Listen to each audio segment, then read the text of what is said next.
Hasan Piker, socialist, communist, radical left influencer. Hasan Piker. Dirtbag left. Hasan Piker. Pro-terrorism, pro-Hamas. Hasan Piker. Hasan Piker. Hasan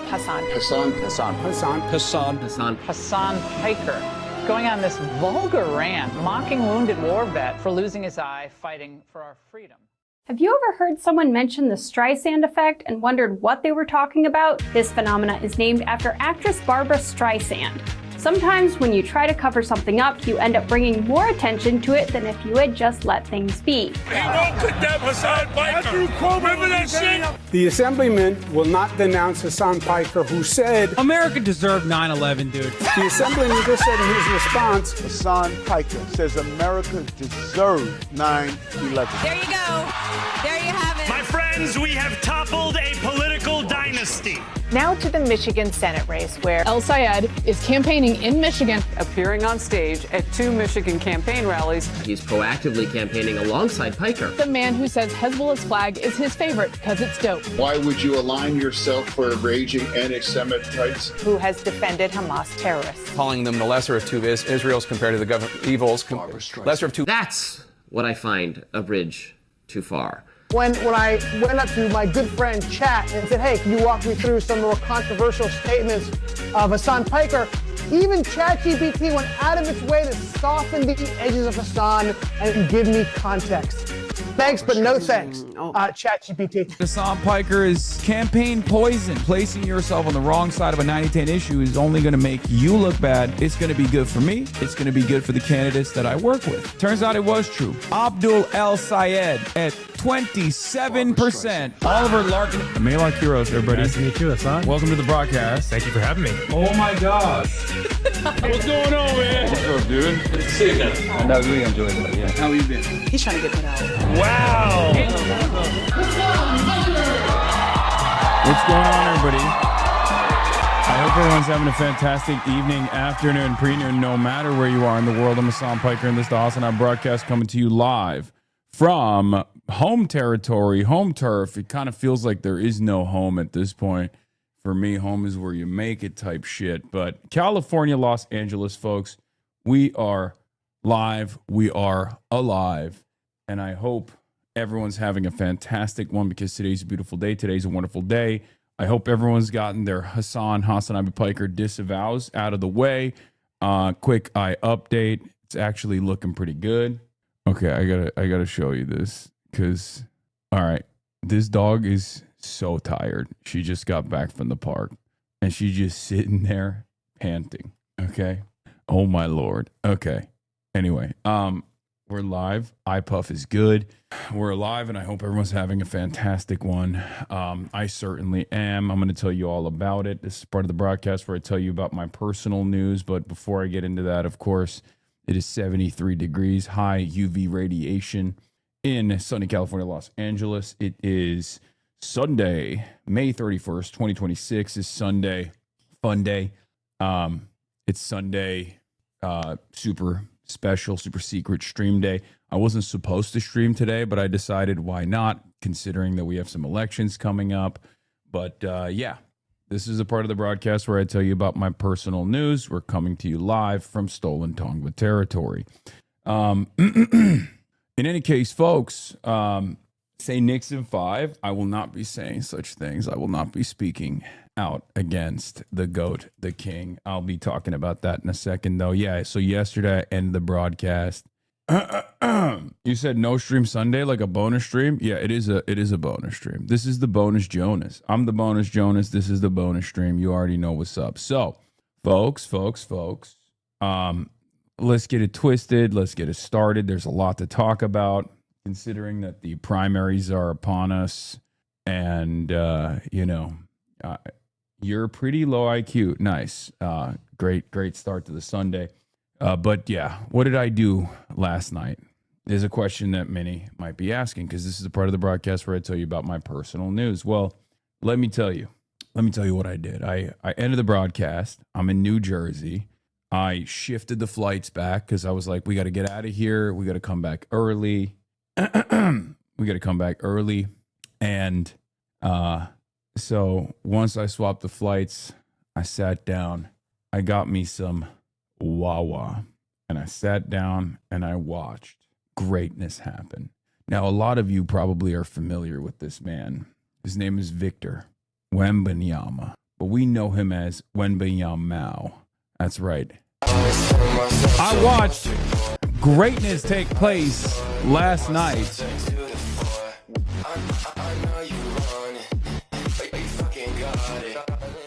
Yeah. From one champagne socialist to the next. You already know Victor Wembanyama. He went out there and he did the damn thing. The people's MVP. SGA was taken out last night. Spurs defeat Thunder in Game 7, set to face Knicks in the NBA Finals. Now, what's really interesting about this, of course, is that your boy's going to go see Wembanyama inside of Madison Square Garden. Just so you understand, I will be there. I will be there. Yeah, secret announcement. Netanyahu down. This was incredible. Look at this. Look. Victor Wembanyama. Obviously, there's like some rivalry between Holmgren, Netanyahu, and Wembanyama. There's been a rivalry since their youth days, right? Where seemingly the Chetler stole the title from Wembanyama, and he basically had this resentment, his vendetta. Since those early days, it's been a rivalry. It's not a heated one, okay? Wembanyama over Chung Kai Chet. Yeah. And we got to watch that last night.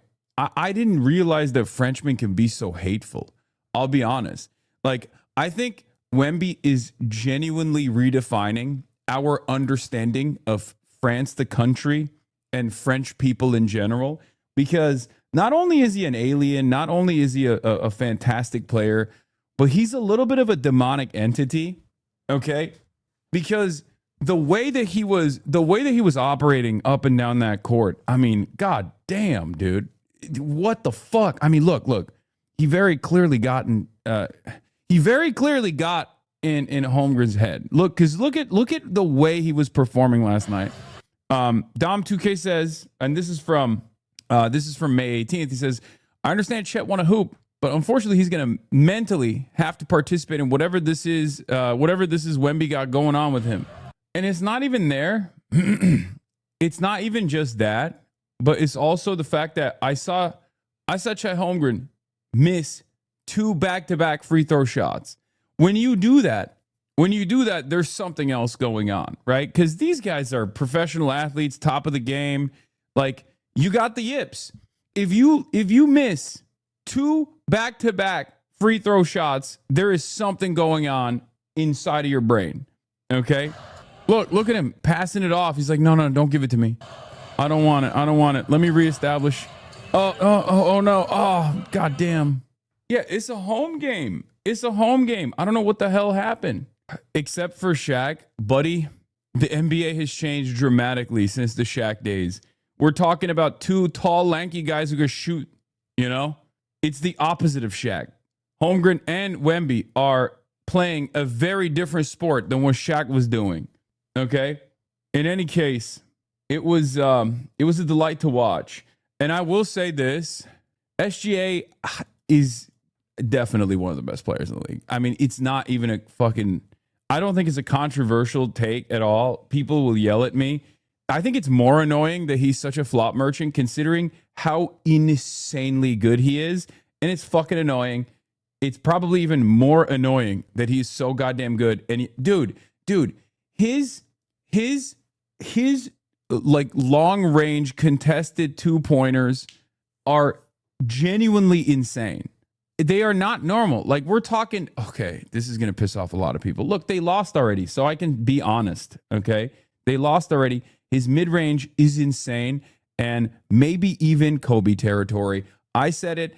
I know this is going to frustrate people. I know a lot of people are going to get mad and say, how dare you say such a thing?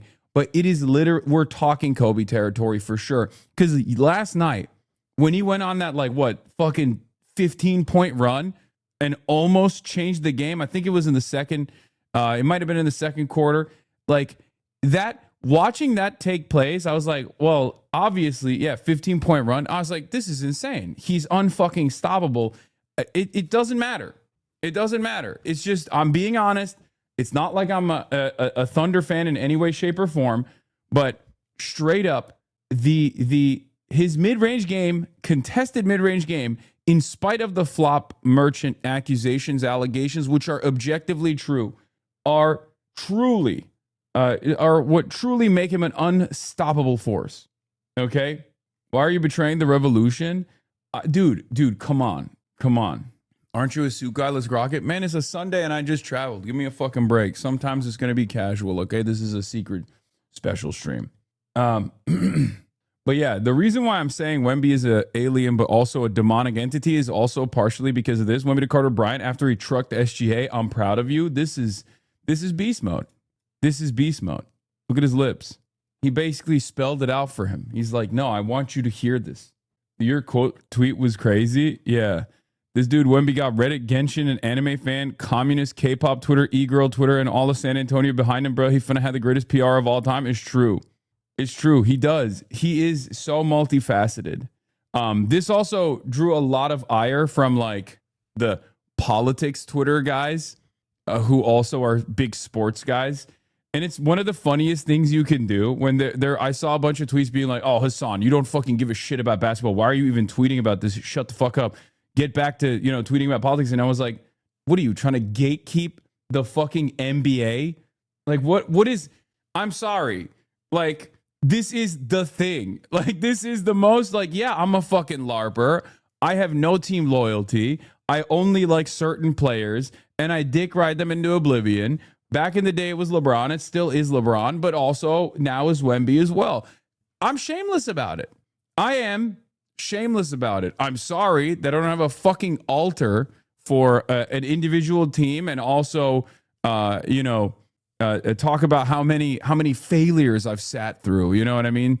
As though that like gives you any more legitimacy. I'm watching a sport and I like it. Okay.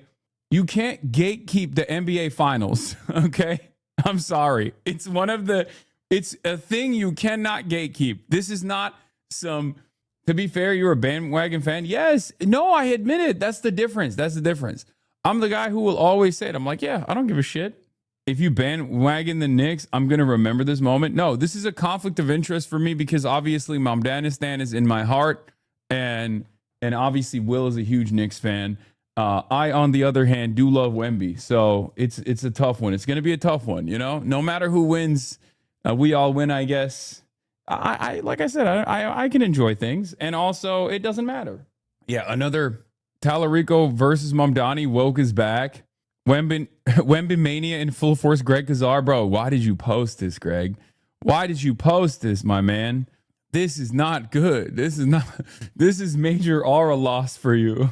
Whatever aura you picked up by standing in the presence of greatness, you kind of lost with this disparity, dude. That's crazy. Wemby's like, this is my son. Oh, Jesus. He's not. He's 5'7". He's half you motherfuckers are his height. Anyway, yeah, don't talk to me or my son ever again. Yeah, but it was very funny that people don't take this kind of stuff and go, oh, wow, look, everyone else is enjoying this as well. And instead, they'll be like, I fucking hate that Hasan is tweeting about this. It's like, all right, dude, fucking calm down. Like, no more saying you're tired if you're not going to take days off. Why? I can do both. Get you a man who can do both. I can both say I'm tired and also simultaneously keep streaming and not take a break. Because, this is going to be a short stream today, regardless. Because we have, I have the podcast. What's your favorite Yakuza game? It's 0. That's my favorite. I think it's the most like fully flushed out. It's the most compact Yakuza game ever made. Probably the normie take there, but I am a normie after all. Okay, so anyway, yeah, it's exciting. It's great. It's great watching good basketball. It's fun. I enjoyed it. Chet Holmgren became the first player NBA playoff history to attempt 2 or less shots while playing over 30 minutes in Game 7. Holmgren did not attempt a single shot for the final 31 minutes he logged. He had the yips, and you saw it. And like they could have won. I feel like they genuinely could have won. There were many moments where they were about to turn it around, Every time they went on a run,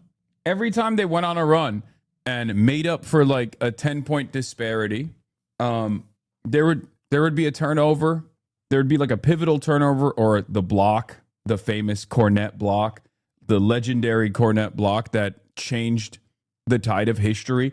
But there were a lot of instances like that where they would go on a huge run over and over and over again, and they just did not have what it took to push them across the finish line.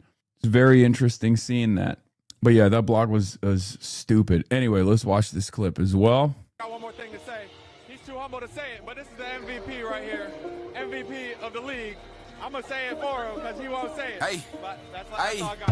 I heard you talking. I heard you talking too much. I'ma handle that smoke when I get back. How's you gangster, but you scared of danger? I know I see hoe in your little bitty bitch ass. I heard you sneak this way too much. I heard you loud and ain't on nothing. I even heard about you being so damn scared when you not around niggas with guns. Y'all need rats like a little out the lotto. Get rich by a chain, got me pouring no water. All my respect if it's needed, I'll squabble. I find out your fake, you be gone by tomorrow. A loser for OKC is a win for basketball. I feel okay. I need to be a little bit fair and balanced now that they lost, because it's hard to be fair and balanced while they're winning because it's so disrespectful. You don't want the next meta for the youth to be flopping. Okay, like if Steph Curry changed basketball for the worse because of his 3-point shots, which I don't care. I feel like that's unk talk. SGA is going to change basketball for the youth to be constantly flopping. However. Listen, Lou Dort was a war criminal compared to SGA. Cold take. Big Rago 2002. Thank you for the 10 gifted subs. Oklahoma City doesn't have much. Okay. Oklahoma City, as a matter of fact, has nothing. So letting them have something, anything, is good. What they have is a wonderful team. Yes, they sometimes play like basketball terrorists. Okay. Straight up. Yes, sometimes very Israel style. They're playing to the referees. Okay. Yes, Oklahoma, tiny nation, size of New Jersey or size of Israel. It's true. But they got tornadoes and they got a fucking deep lineup, a deep bench of reliable talent, except for when they become unreliable. So yeah, that's all I got. I'm a shameless bandwagoner. I don't even support teams. I support players. I support the stories of players that I like. And usually the reason why I like them is obviously they play phenomenal basketball often, like LeBron, but also what they do off the court is what I like, and their political takes and their worldview is something that I like. I mean, with LeBron, one of the things that always made me love LeBron was the fact that he funded a school. When given the opportunity to fund a charter school, he was like, no, I'm going to fund the public school. Like, that was huge for me. That's when I totally fell in love with LeBron, aside from the fact that he was the GOAT and been the GOAT. And the same with Wemby. Did you see Dua Lipa got married? Okay, we're putting a blockade on news stories that upset me. Do we have a blast off meme? That was 20 years ago. Let it go. He's not the same. Shut up. Don't do this. This is agenda. This is just straight up agenda. Yeah, I mean, this is literally, I'm sorry, this is what the IDF does, by the way. The fact that this was not a flagrant is also, once again, very Israel coded. I saw this happen. That's IDF.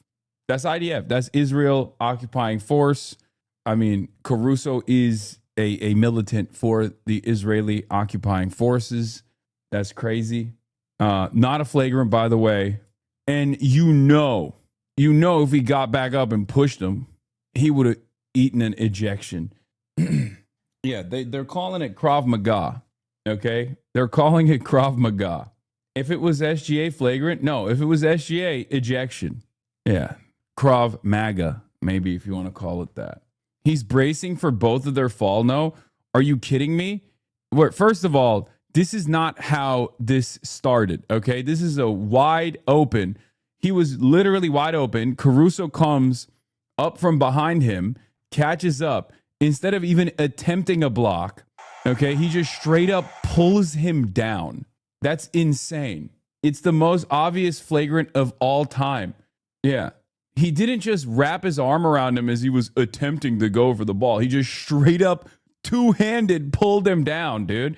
And he was bracing for it too. He like put his back on him because he knew that a foul was coming, but he wanted to at least get the attempt. He wanted to make it a 3-point situation. Anyway, come on, dude. Anyway, yeah, that was crazy, but it doesn't matter. Analyze UCL soccer final fast. I don't have any analysis for that. Let's get started. Let's get it twisted. Watch the poster on. Oh, yeah. You got the poster on Chet? If you send it to me. Arsenal played haram ball and got what they deserve. Yeah, that was a big Zoran L. Let's be real. Anyway, we blasted off. Like I said, super short, secret short, special Sunday stream. You already know what's up. You're in here already, so you're aware of it. Okay? Socialist arrives. Dun, dun, dun. Between this, from Caruso and Hardenstein grabbing Castle's dreads, kind of feels like a basketball team from Oklahoma is unsurprisingly racist and not being penalized. Okay, that's crazy because you're pointing to the two white guys, but Oklahoma also has, like, you know, Oklahoma's still a very black team. Like, that's not... We're going a little too crazy with the slander, it feels. It seems. Oh, he's hard... Oh...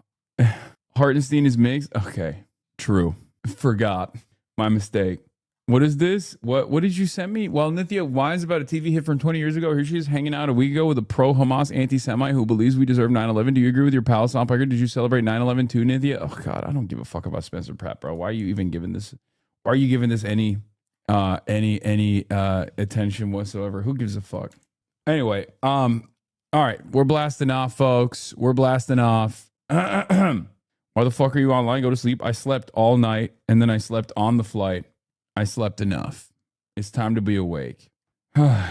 Okay, we'll do the Lego crime today because this story is unironically huge. Okay, it is unironically huge. I know. Lego scandal is getting extremely dangerous and scary. Normally, I would say this is silly.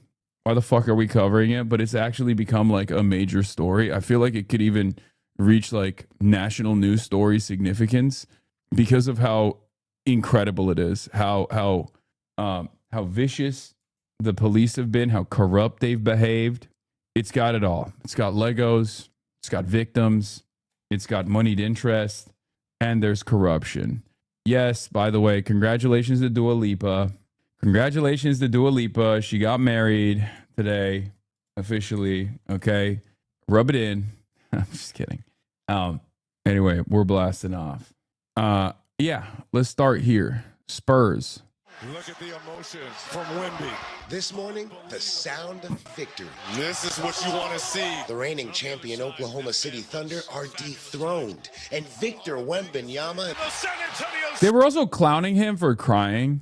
Like, that's another thing. Toxic masculinity. I saw some people being like, why are you crying? You face zero adversity. It's like, bro, have you ever done anything similar to this? Like, this dude is on the top of the planet, okay? He's what, 15 years old, basically, okay? He's 8'14", size-wise. Incredible shooter on top of everything else. And he just defeated an insane team. Spurs are headed to the finals. San Antonio came out of the gate on fire. Wembanyama throwing down early. Wembanyama throws it on his head. And the Spurs... Well, there you go. Now we saw the poster. And Spurs lead by 14, 7 minutes in. OKC kept fighting. Clean look box. Shai Gilgeous-Alexander going on a personal run in the second quarter, cutting the lead to just one. What allowed OKC to close the gap? Shai was being Shai. The Spurs not letting up after the half. Yeah, what can you say to that? Oof. Then the block within seconds of each other. Wemby here, the last 2 plays. Julian Champagnie unstoppable, finishing with 20 points, 18 of them coming from beyond the arc. SGA doing everything to keep his team alive, ending off with a stunning 35 points, his highest of the series. He has done what he can here. But it wasn't enough to keep the Thunder rolling. The Spurs are going to the final. The final, San Antonio Spurs 111, Oklahoma City Thunder 103. Victor Wembanyama, 22 points, 7 rebounds, named the Irvin Magic Johnson Trophy winner as the Western Conference Finals MVP. This feeling is, I can't explain it. It's so powerful. We want 4 more, we're not done. Go Spurs, go! All right, it's a 1999 rematch. Spurs and Knicks, San Antonio back for the first time since 2014. The Knicks, they are well rested, but this young Spurs squad, they're proving age is just a number. Game 1 of the NBA Finals will be Wednesday, June 3rd at 8:30 p.m. right here on ABC, guys. Yeah. Cannot wait. Cannot wait. Well rested for you up until Wednesday night. Up until Wednesday night. I don't. Fox News and all the right wingers that were at DELANEY have been posting their clips. Apparently, this is one of the clips that they posted. Let's take a look at what they posted. Hasan Piker denies ties to Marxist millionaire after subpoena report. Have any personal contact with Roy Singham or any of these other people? I mean, I know some of these people. They're wonderful people in general. They're activists. I don't know anything beyond what is readily available information, but none of it is actually hidden or illegal in any way, shape, or form. Fox News Digital says I have a subpoena, but I've yet to be served one, so I don't even know what's going on. Kind of feels like you guys have more insight into what the federal government's doing than I do, and I'm supposed to be subpoenaed. There were clashes again. Yeah. Bro, out of the whole interview, this is what they clipped. Does the harassment not really bother you? I don't know how you do it. How do I do it? I'm used to it. What do you mean? You just have to. What is this? To find an OFAC administrative subpoena, check your email inbox. I have. I don't understand what this person is saying. Why didn't you stream the rally, by the way? Miss seeing that? Because it was at 11 a.m. Eastern time. Your fans are just upset that those provocateurs is your new reality and hate to see you have to just eat it. Yeah, I don't think people need to baby me in this situation. I think that the interaction in and of itself shows how unserious the hecklers are. Because, like, we're in the middle of a fucking... we're down there in the middle of a protest. And my clear-cut goals are to showcase not only the demands that are being made inside of the facility by the people who are being detained, but also the mistreatment of activists outside of the facility who are exercising their First Amendment rights. And that's pretty clear. Like, that's why I go to these protests. I want to show a side that the media, unfortunately, often forgets to cover and often forgets to show. And the reality is that if it's a relatively smaller protest, like with some activist organizations on the ground, as opposed to like a massive one, you know, like the ICE out of LA protests that we've attended, there is more noise coming from the opportunists that storm these areas, right? More noise that comes from the opportunists that storm the areas to demonstrate at the behest of ICE, and then also people who are just straight up unserious, right? At the end of the day, I went there, no security. I mean, the people that were around us were like Adam Hamawi's a team. We didn't have any security, which was really interesting because a lot of the charlatans, though, they had their own security. Some of them were fucking armed, as a matter of fact. But March was right about you saying frame one of your stream plans was kind of a dumb idea. No, those guys were there the whole day. Those guys were there from the start. From what I understand, they were always there. They were there because they wanted to cut content. The Proud Boys were there too, but they had left by the time we got there. But look, here's the thing: we are standing outside of a concentration camp, where people inside of that concentration camp are on like day 8, now day 9 of a hunger strike, right? And people that have been trying to elevate their voices of those who are unjustly detained inside of the concentration camp are being tear gassed every night, being brutalized every night.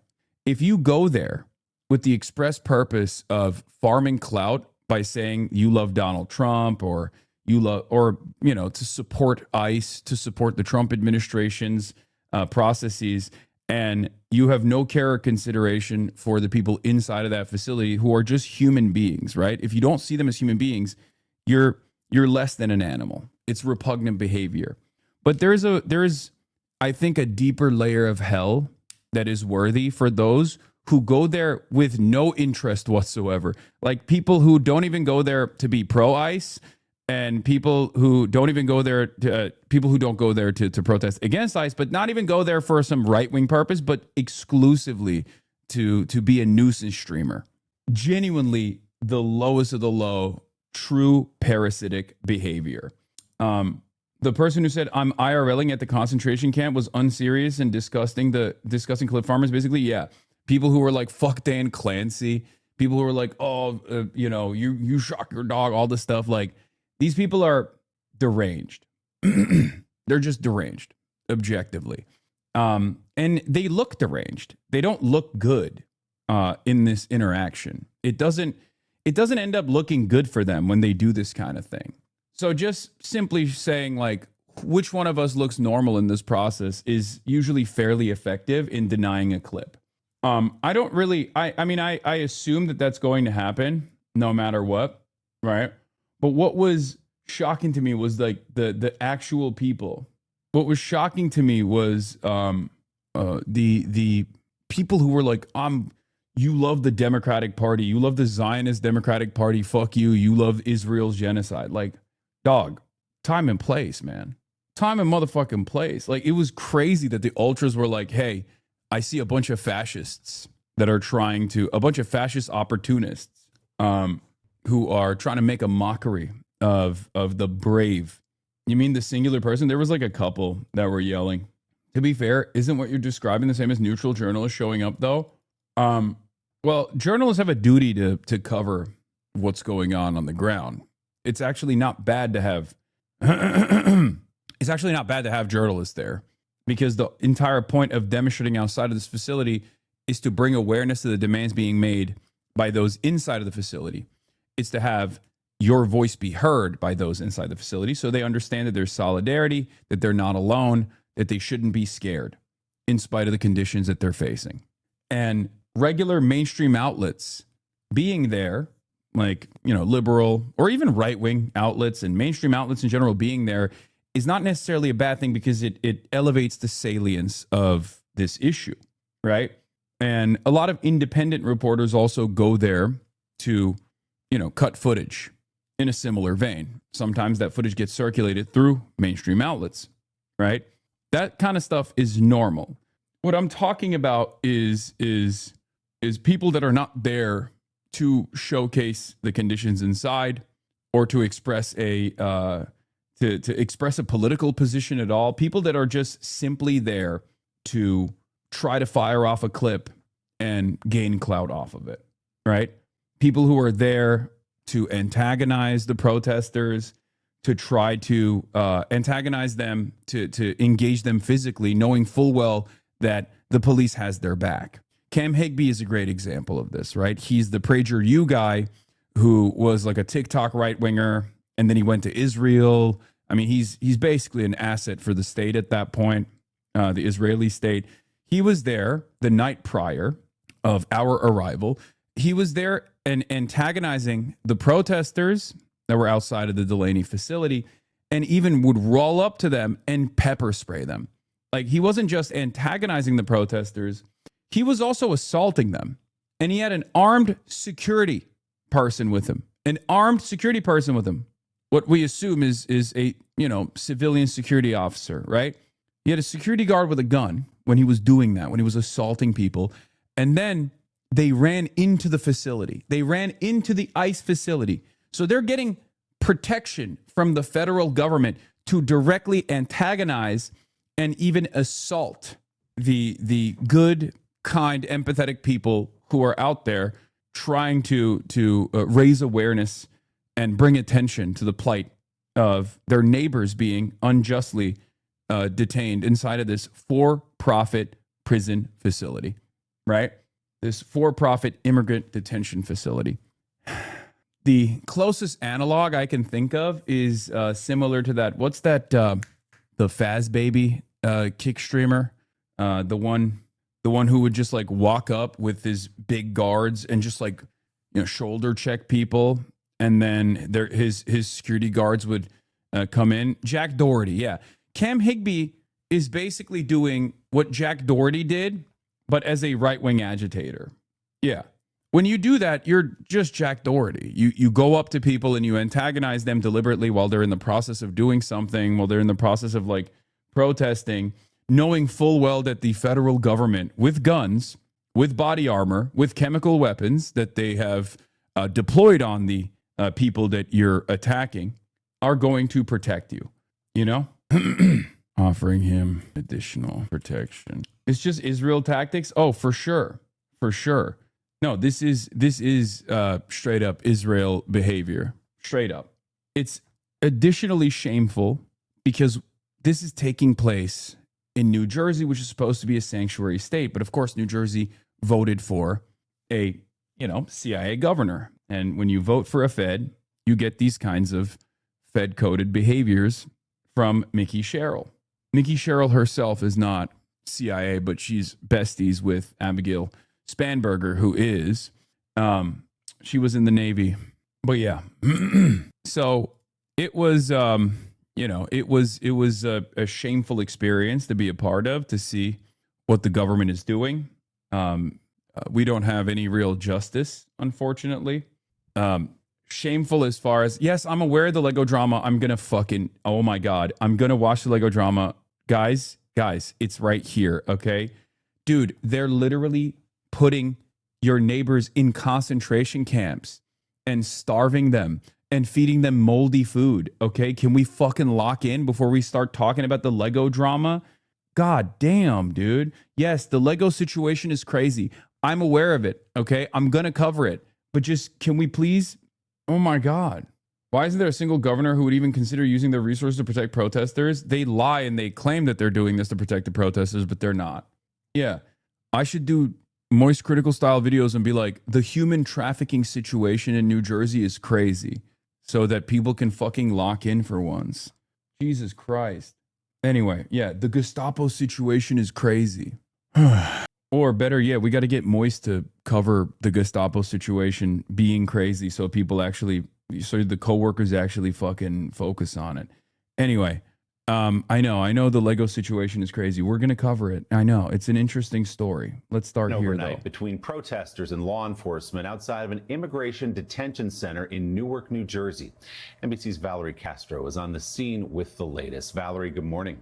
Willie, good morning. We are now entering day 10 of these protests here outside DELANEY Hall in New Jersey. And overnight, things heating up once again between protesters and law enforcement. The crowd last night was met by state police carrying riot shields and deploying tear gas after protesters attempted to push over metal barricades that had been set up to create protest zones. Beginning at midnight, Newark's mayor announced a curfew for the area that will be in effect from 9 p.m. to 6 a.m. going forward. DHS posting that the area was secured with the help of local law enforcement. This all comes after intense clashes Friday night, and earlier that day, New Jersey State Police stepped in at the direction of New Jersey Governor Mickey Sherrill to handle the situation while federal agents withdrew. The governor said she had hoped it would help avoid escalation, but things turned chaotic when police say protesters did not heed orders to disperse and tear gas was deployed. So far, at least a dozen people have been arrested as a result of these demonstrations. The protests were sparked by reports of a hunger strike inside the facility. Detainees there complaining of inhumane living conditions and spoiled food. Governor Mickey Sherrill says she has requested access to the facility so she can see those conditions for herself, but she says she has been repeatedly denied. She's also calling for the facility to be shut down altogether. Willie? Newark, New Jersey this morning. Valerie, thank you. Hey, thanks for watching. And don't forget, you. Anyway, so the point of sending in the state police is to provide an incident where protesters are in clashes with local cops as a way to marginalize them away from the Democratic Party base. This is a direct attempt to aid Trump. Yeah, because if it's local police directed by the governor, the blue governor, all of a sudden Trump can wash his hands over the incident.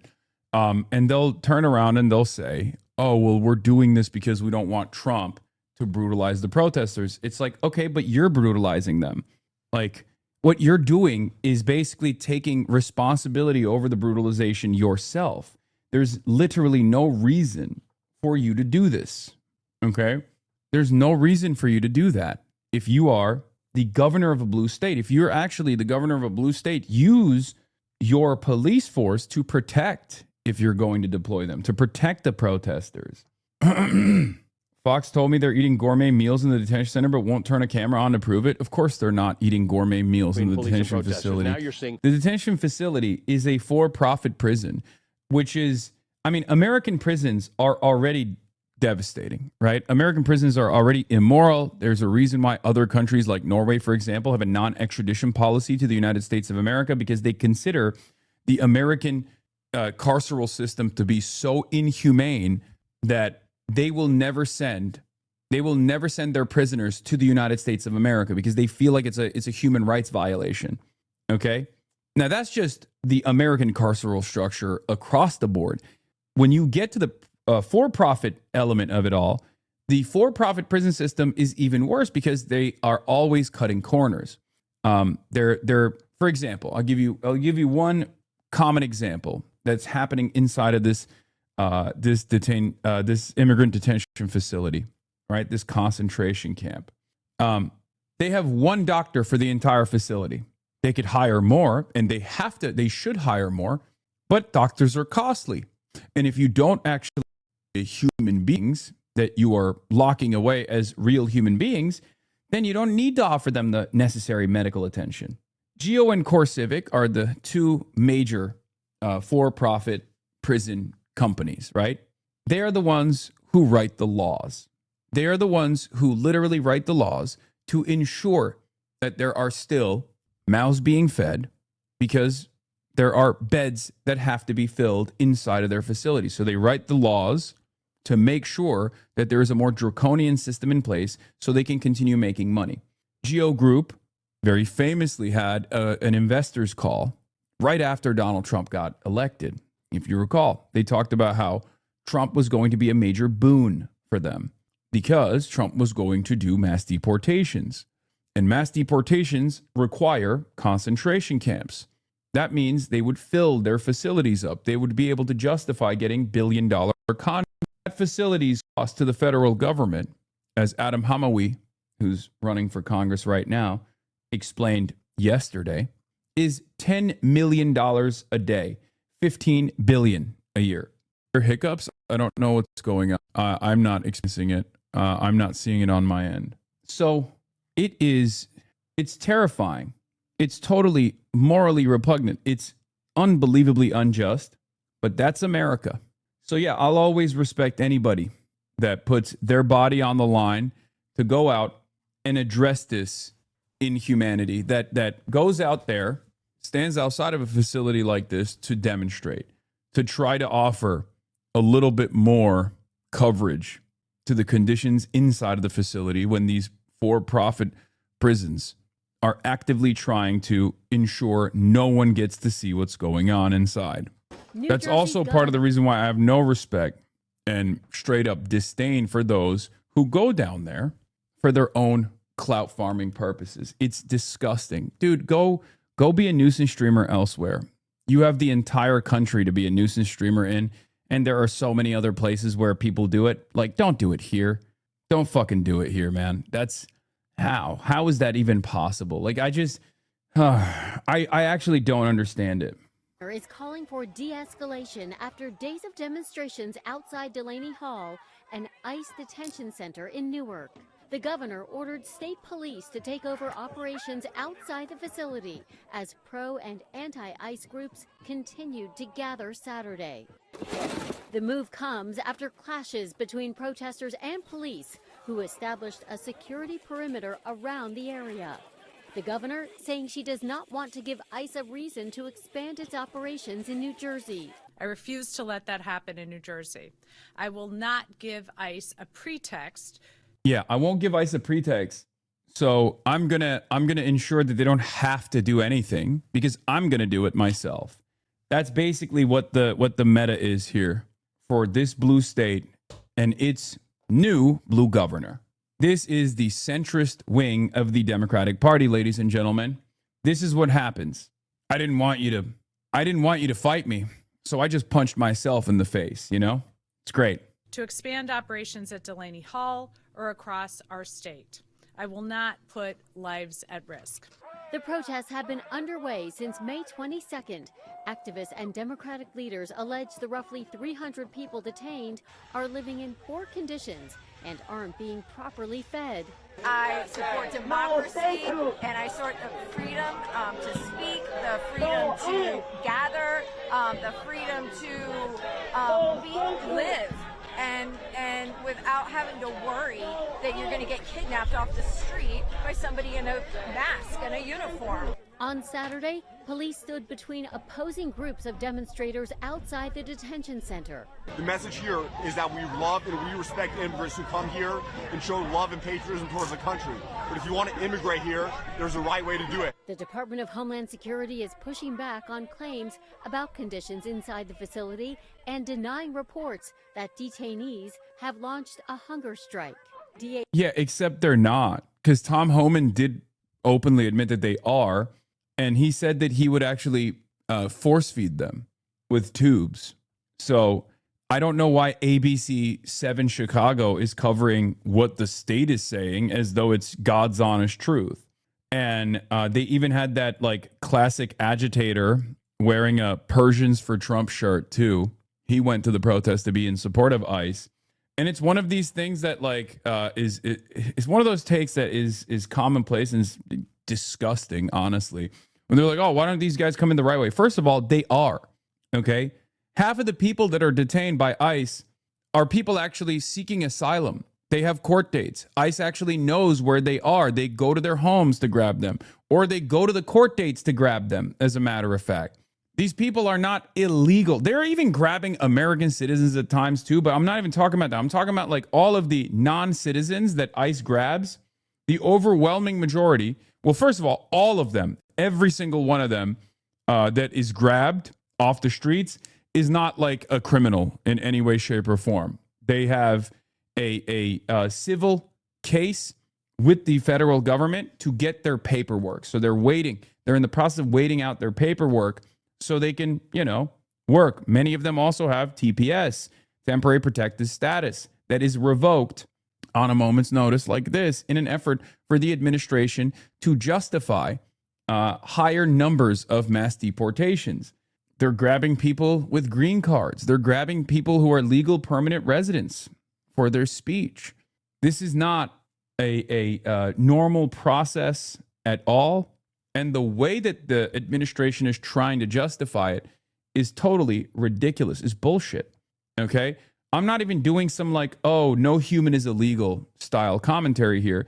I believe that. I think it's ridiculous to be like, oh, these are illegal human beings. Fucking stupid. But that's not even the argument that I'm making here. Like, most people don't understand how this process works. They don't get it at all. They don't understand that this is an unbelievably costly process, and it could be expeditious, and it could be cheaper for the government, and it could be better for our taxable revenue too.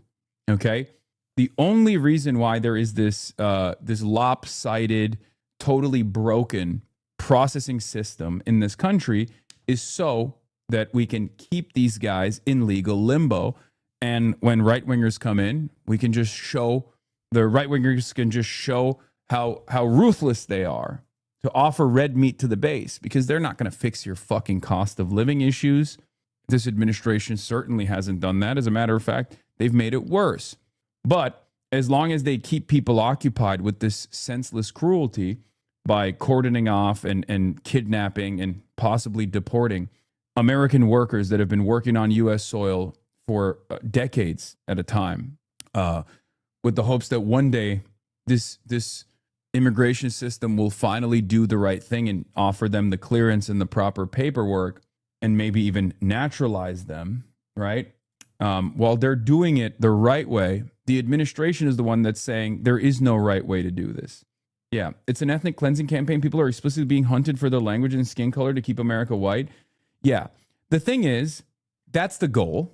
That's the purpose. But they're not fully realizing that either, just so we're clear. Because if they were doing that, they would be going to the fucking factories, which they did initially, or the farms, which they did initially, or the hospitality industry, which they did initially, and they backed away from that. The reason why they backed away from that is because they recognized fairly early on that, yes, undocumented immigrants or non-citizens in general who have the proper paperwork that normally would still be considered deportable because they're black and brown are actually the backbone of key sectors that keep this entire process going, and that's necessary labor. So they're just trying to keep up this environment. That's why I say it's red meat for the base. It's not to deny the white nativist underlying ideology here. It's not to say that this isn't white supremacist. It absolutely is. But just make no mistake, the ultimate purpose as to why they're doing any kind of mass deportations is to keep their base satisfied, to tap into their primal instinct after years and years of farming this outrage and anger and hatred and making it seem like the non-citizens that live amongst us are the actual enemies of America and not just regular people, right? Not just overexploited regular people, as a matter of fact. But yeah, it's incredibly cruel. And Democrats have absolutely participated in this process. They voted for the Lake and Riley Act. They voted to fund ICE further and further when they were in office, when they were in charge. And some of them even continue to do so while Trump is president, right? It's disgusting. And I want to change that. I want to change that system. And part of that, aside from demonstrations, aside from doing everything you can to change this dynamic, part of that also revolves around getting people elected who will make a big fuss. Because when you're a congressperson, you have a lot of power. You can go and look at these facilities, for example.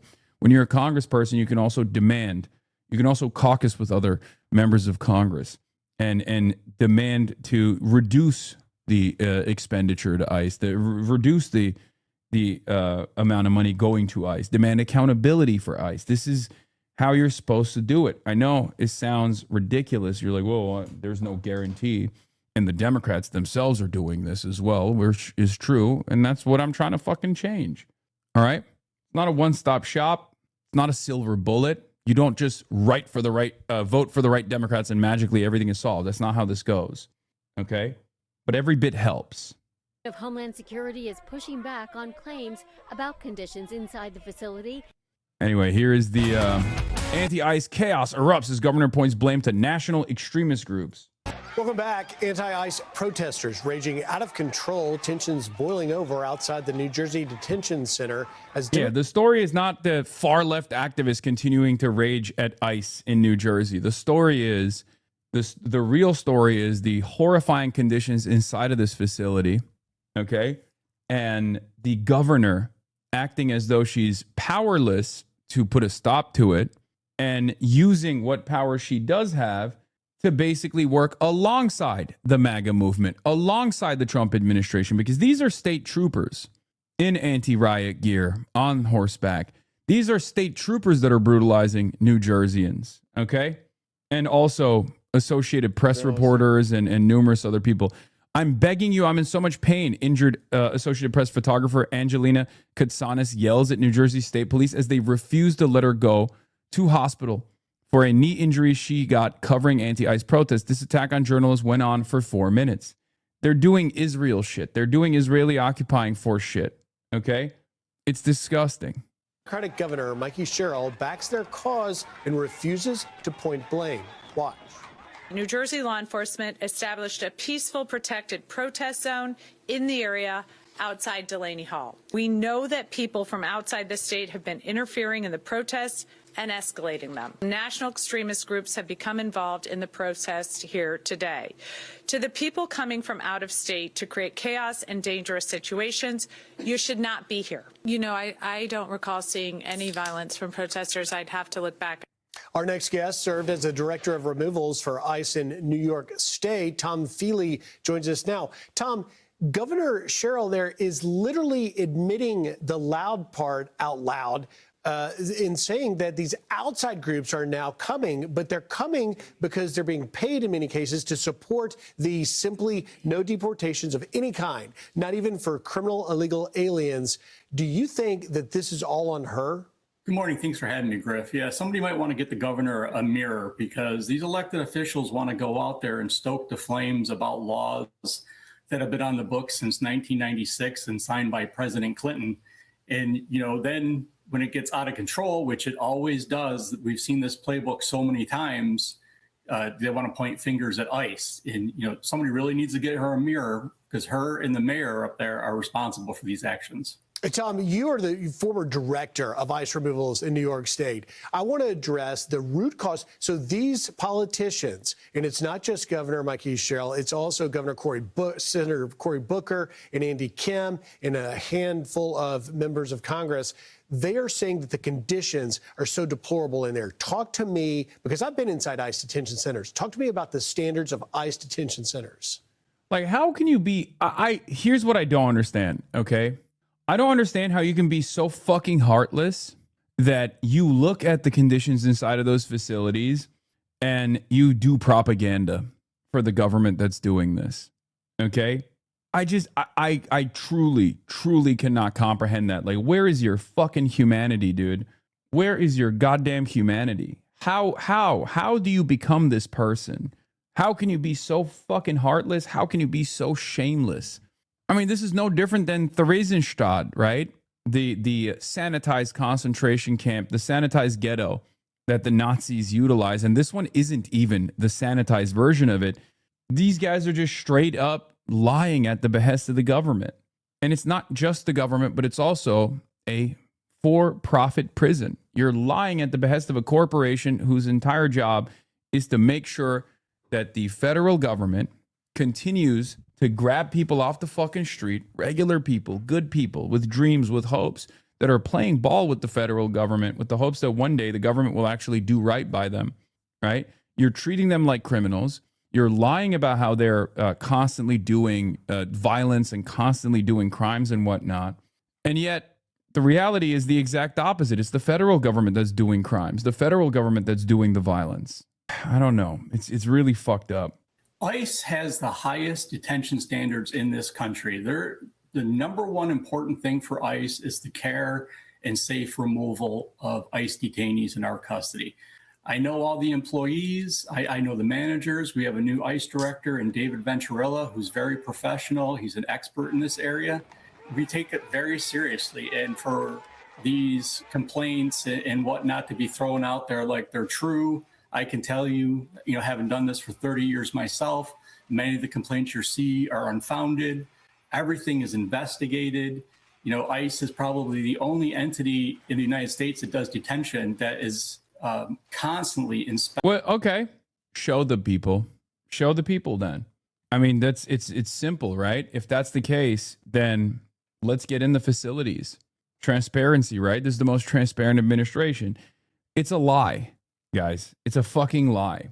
The conditions inside of these facilities are heinous, and they also transport some of the immigrants from facility to other places to hide them within the system on purpose.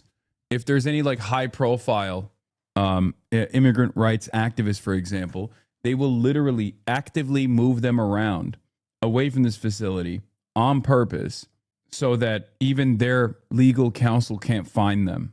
It's disgusting. They do it in secret. Guy says ICE is great and all the employees are perfect, then says we have a new ICE director. Wait, why did we need a new director if everything is perfect? Yeah. Acted by other government organizations, NGO groups. I mean, ICE really is, specifically ERO, they are the experts in detention.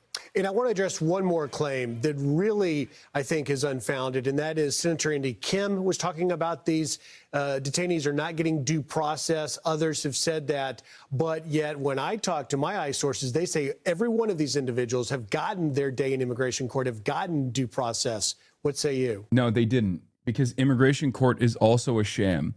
A lot of people think immigration court is a totally separate entity. It's not. It's a part of the federal government. It's actually not. It's not the same as like the rest of the judiciary, which even then we have a lot of partisanship in all of the court systems because of court packing, obviously the Supreme Court being the example that everybody knows. But the immigration court is a part of the federal government. And therefore, all matter of immigration related incidents and the way that these judges actually look at, is a part of the executive branch. So if the executive branch changes, as it has in this situation with Donald Trump, they change their processing methods as well. Okay? So as a part of the administrative apparatus, when the administrative apparatus decides, no, we're not giving anyone approval, it's basically just a rubber stamp deportation order. People think it's a fair process. It's not. Well, just because you don't like the result of your case doesn't mean you didn't get due process. And I can 100% say, again, having done this for 30 years, every alien gets due process under the current law that was established in 1996. Tom Feely, former director of ICE removals in New York. Tom, thank you for your insight. It's so important to bring facts. Yeah, facts. Well, so yeah, Andy Kim went on. He's been going to the facilities. He went on Dana Fash and was asked about the conditions inside, whether they're letting him in there or not. And then also on top of that, they were what do you call it? Asking him about Graham Plattner too. They were trying to do a gotcha on Graham Plattner. They've been working fucking overtime, man. It's crazy. CNN has been working overtime on the anti-Plattner tip, and not only that, but they're also. Are you okay, man? I saw what happened. Wait, what happened? Yeah. Oh, Dua Lipa got married. Fucking asshole. No, I'm not okay. I'm kidding. Okay. I'm happy for Dua Lipa. When you did this interview with The Bulwark, you said this, quote, "No one who voted for the Laken-Riley Act should have any role in the future leadership of the Democratic Party in this country. It's disqualifying, just like the Iraq War vote." Now, some of the people that voted for the Laken-Riley Act, Ruben Gallego, Mark Kelly, John Ossoff, Raphael Warnock, Alyssa Slotkin, you think all of those leaders should be disqualified from being the presidential nominee of the Democratic Party on that basis? Well, they should have to explain at least why they voted for it. It was a terrible vote. And I didn't mean to personalize it, but the reality is that it allowed for deportation without due process. And when Trump came in, we had Democrats voting for Laken-Riley. And then you see ICE on the streets engaged in mass deportation, separating kids from their parents. I guess as a son of immigrants, this is very personal for me. I am tired of a Democratic Party that apologizes for immigrants. I'm tired of a Democratic Party that throws immigrants under the bus. He has every right to say that. Okay.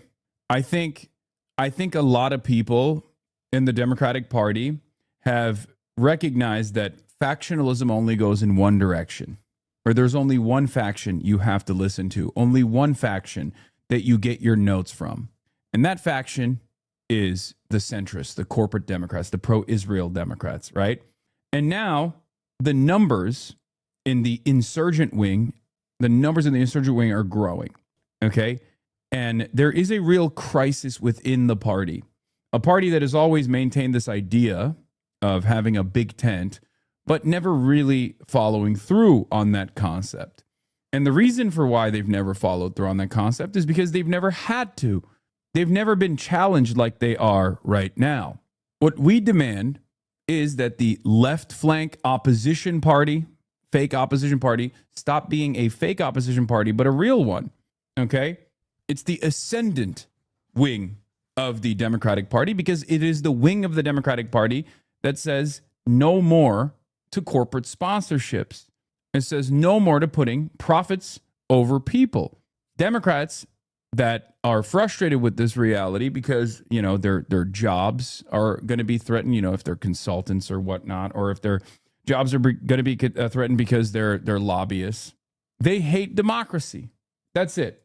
They hate the democratic process. They hate the majority's wishes being enforced by anyone with a position of power.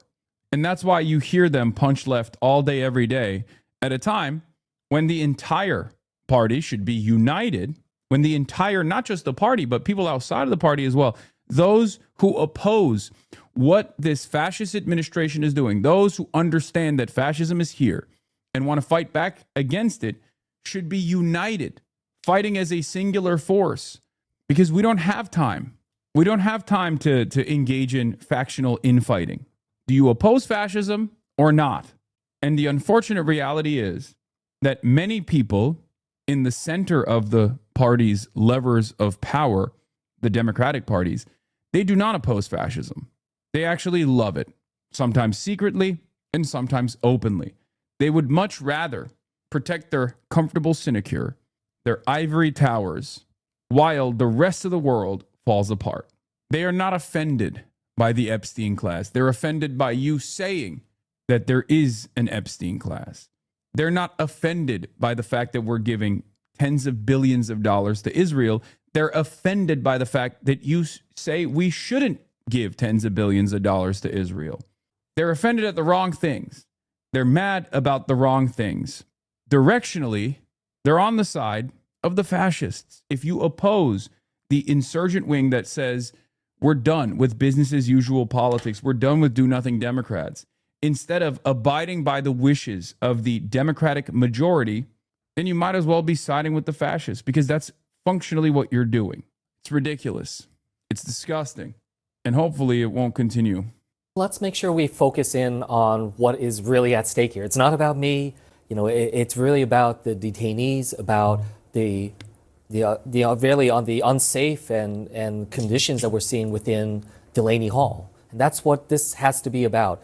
All of the protests, it needs to focus in on that, not about anything else. When I see this unrest growing, we want to make sure that these detainees are able to get visited by their families, by lawyers. And I was heartened to hear just before I came on here that Governor Sherrill announced that visitation will start back up today. It's the first time in over a week. And these families of these detainees have been just besides themselves that they haven't been able to see their loved ones. But being able to make sure that we're focusing on increasing the medical care. At most, only 10 to 20 new left-flank congresspeople will be elected this November. How does that change anything if the total number of progressives will still just be a small minority? Great question. Change takes time. It doesn't happen overnight, okay? Last time this happened, you had like 6, maybe 8. This time, it's going to be 20, and probably larger than 20, okay? That's leverage. That's leverage you can use. Fighters who will bring bring salience to real issues, people with actual power. If these guys, if elected representatives who self-identify as democratic socialists, elected representatives that are coming from the DSA system, or elected representatives that want to caucus with DSA candidates, even if they don't self-identify as socialists, if these guys are not a powerful force to be reckoned with at all, why is mainstream media attacking them all the fucking time? The same question I ask anyone that opposes or is skeptical of what I'm trying to do. If that was the case, why is there so much coverage? Why is there endless amounts of negative coverage around myself, the candidates that I work with, every damn day? And not just from the right, not just from the far right, but also from centrist, liberal, center-right think tanks, Democrats, Israel First Democrats, pro-corporate Democrats. Why are they all actively trying to stop this from happening? They see the real threat that sometimes you do not. Because when you elect 20, 30 Democratic socialists in the primaries and you defeat the Democratic Party machine, okay, you cause all of the other already sitting representatives to take notice. You cause them to change their mentality. You cause them to change their ideology, because they, at the end of the day, want to keep their fucking seats. So if you can show the rest of these guys that if they don't actually abide by the wishes of the majority, that no amount of money will save their seats. No amount of money will save their positions. Because right now, in many respects, and this is certainly the case in the Republican Party, money trumps people, okay? Money has the capacity to defeat people-backed movements. On the Democratic Party's primary side, we have seen that people can actually defeat moneyed interests. They understand, those in positions of power understand the genuine threat of a good alternative. That's why they oppose Zoran Mamdani nonstop, and they continue to take pot shots at him until it becomes impossible to do so without incurring some kind of political penalty. Zoran Mamdani is the method in many respects. Although I have my disagreements with him, with the way that he operates sometimes, I feel like sometimes he leads by fear, which he shouldn't, right? But for the rest of the population, they look to Zoran and go, why can't we have that? Why can't we have our own version of this? Why can't my congressperson be exactly like that? Right? And once people start demanding that, once people start demanding their representatives represent them, the ones who are already in comfortable seats will no longer feel so comfortable, will no longer entertain business as usual politics. We'll have to put up a stronger opposition. Okay? That's it. That's how movements grow. That's how you participate in mass politics. I feel like if we can find just 2 or 3 issues that the vast majority of Americans agree upon, then we have the ability to build a much more effective coalition. Data centers, yep, data centers is one of them. Israel's another one. Medicare for all is the third thing. Yes, ICE is another one as well. Yeah, people are united on this stuff. The issue is we don't have a real democratic process. We don't actually run candidates all over the country because it's far too costly. Because as it stands currently, we don't have the organizational capacity. We don't have the logistics to combat the Democratic Party's turnout machine, for example, in the primaries. Housing, labor, yes. All of that. Where we're getting better food, that the conditions are there. That's where we need to be focused on. It shouldn't be easier for ICE to deploy pepper spray and riot police than to be able to provide medical support as well as better food. You know, we're seeing these images. I'm hearing what you're saying, which is you're hoping that these things, everything calms down, which is understandable, and focus on where you're trying to focus. But people are looking at these images and thinking of earlier this year in another city. Are you concerned about that? Oh, I'm hugely concerned. You know, absolutely. I've gotten so little sleep this past week. I mean, this has been, one of the most difficult weeks of my entire life. And again, it's not about me. It's just I am so worried about my state. I've not seen my state with this level of precariousness during my entire time, in elected office. So I'm worried about what comes next because it's uncertain. And I'm hopeful again. The reason why I keep going back to, the detainees and their families is like that needs to be our North Star right now. Because I get it. I talked with a lot of people. A lot of people are angry. They're showing the footage, I think, but they're not actually showing it on screen. So you're just hearing the footage in the background. Feeling like they're seeing and hearing about things happening on our soil with our taxpayer dollars that is not in line with our values as a nation. I feel it too, which is why I've gone there so many times. So I just urge everyone, please, let us try to do what we are set out to do, which is trying to make sure that there is a level of dignity and decency in this country, and that we can try to make sure that people can get the care that they need, and we can have accountability for what is happening in our name. The final countdown to the primary elections. Anyway, closest tears I've ever seen a politician. Yeah. It's devastating. It's disgusting. This clown endorsed AIPAC stooge Grace Meng. When you endorsing Chuck, I don't have a dog in any of these fights. Vote for the leftmost candidate always. Okay. Also, you have to remember a lot of these guys, like what's his face, Menendez or Andy Kim, like these guys aren't always going to be your allies. But in this situation, you have to take whoever is out there fucking, moving the needle with a little bit more grace. Okay. This is one of the most frustrating aspects that I hear from the left that will literally go there and be like, well, this guy fucking sucks. Fuck this piece of shit. Yeah, I know. His biggest donor is J Street, Andy Kim's. Okay. It's just like, what do you want me to do? Shit on him while he's literally out there at the fucking ICE facility? Yes, there are plenty of issues that I have vehement disagreements with, but in this moment, they're doing the right thing. I'm not going to fucking try to punish them, okay? If you can understand not constantly bringing up Thomas Massey's insane worldview because he's a important advocate for Palestinians and has done a lot of work, tackling the direct links that this administration has to the Epstein class, then you can understand cooperating with Democrats from time to fucking time. I don't get it. There's this weird inconsistency on some of the loudest voices on the fucking left, it seems, on the internet. And I I see it maybe too much because it's in my algorithm and it ends up looking like I'm left bashing or whatever. But god damn, dude, I expect a little bit more charity. I expect a little bit more charitability. I expect a little bit more, I don't know, pragmatism. Use your fucking brain. If you're defending Tucker Carlson as a fucking loyal soldier in the cause, then you can make that same calculation in this circumstance as well. If someone is actually, if someone is actually fighting on this issue, straw manning, yeah, that's what it is. Can we be real for one moment? There are a lot of people who think opposing people like myself or opposing Democrats across the board, even when a Democrat that you don't like, and there's certainly many of them that I shit on with regular frequency, is doing the right thing, and they think that's the peak of activism, and we got to stop that, okay?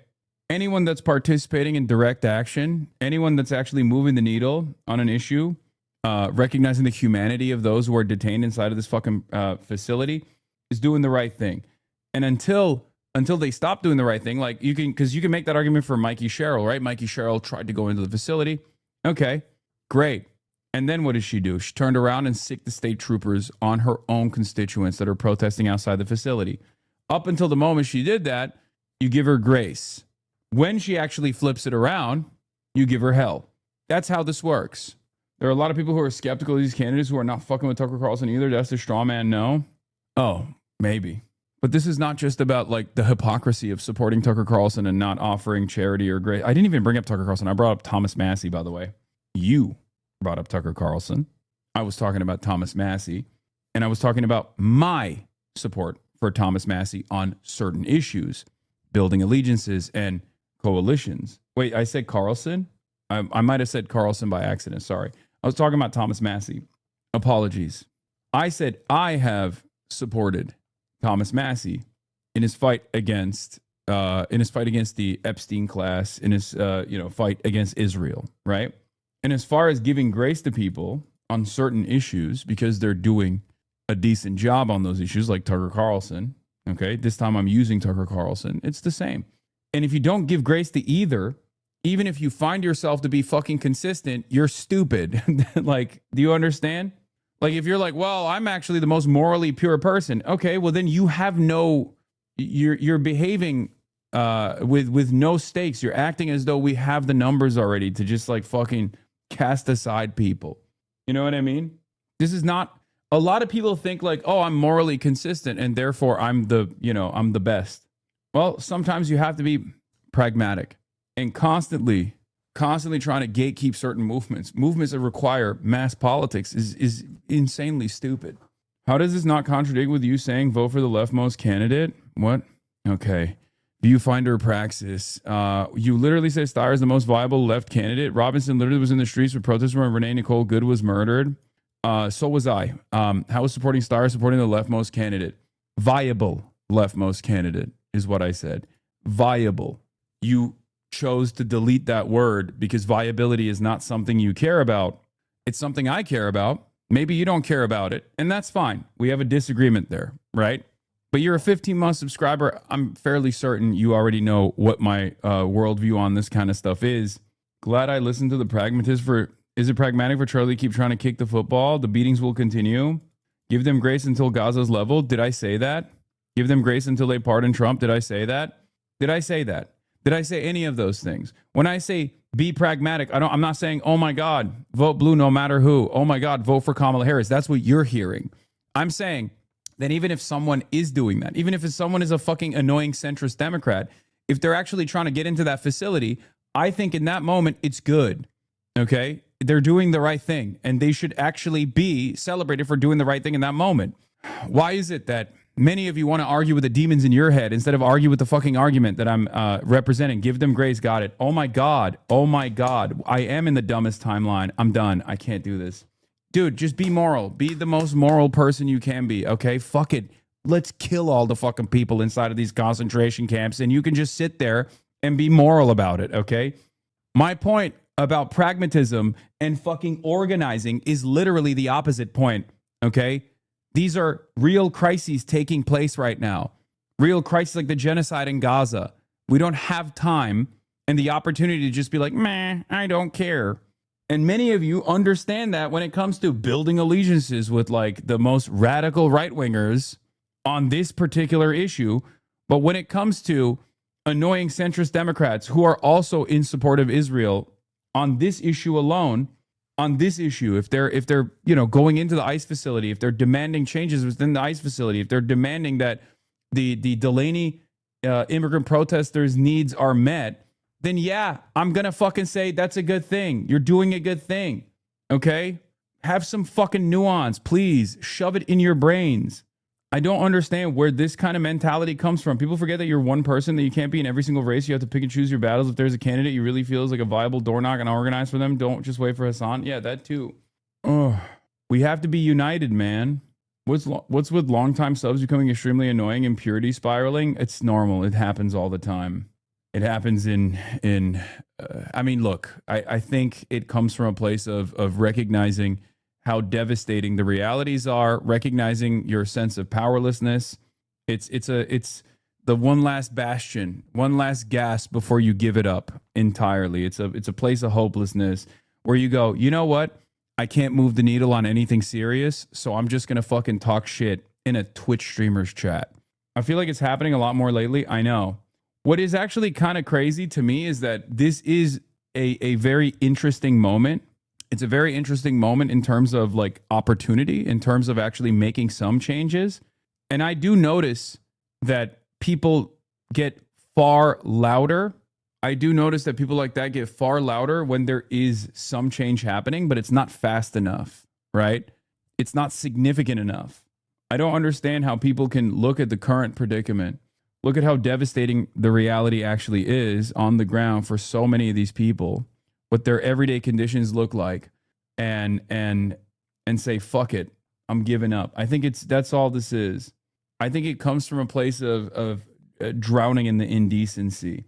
Because if you're a kind person, if you're an empathetic person, and don't become bitter, man. I think there's valid criticism and we can have a conversation as a community. Don't condemn old subbers. Also, that's why I don't subscribe to not heel turn. I'm not condemning old subscribers. I'm criticizing the old subscribers for behaving like petulant children. Instead of expressing solidarity when it's necessary, they turn the crosshairs on those who are closest to them, those who are ideologically closest to them, and decide that their ideological allies, people like myself, or even people who are closest to them that are running, are the actual immediate enemies. Instead of going out and bringing more people to the cause, they choose to fucking turn the crosshairs on people that are closest to them. It doesn't make any sense. I don't understand it, and I will never understand it. But I think the major difference that I have internally is that I always maintain hope. I look to gains, no matter how marginal, no matter how small, as a way to feel a sense of hope, to keep revolutionary optimism in the face of all of this devastation. Sometimes you got to suck it the fuck up, man. That's it. This is part of the reason why the CIA doesn't have to actually fucking infiltrate these movements at all, by the way. It's on fucking autopilot at this point.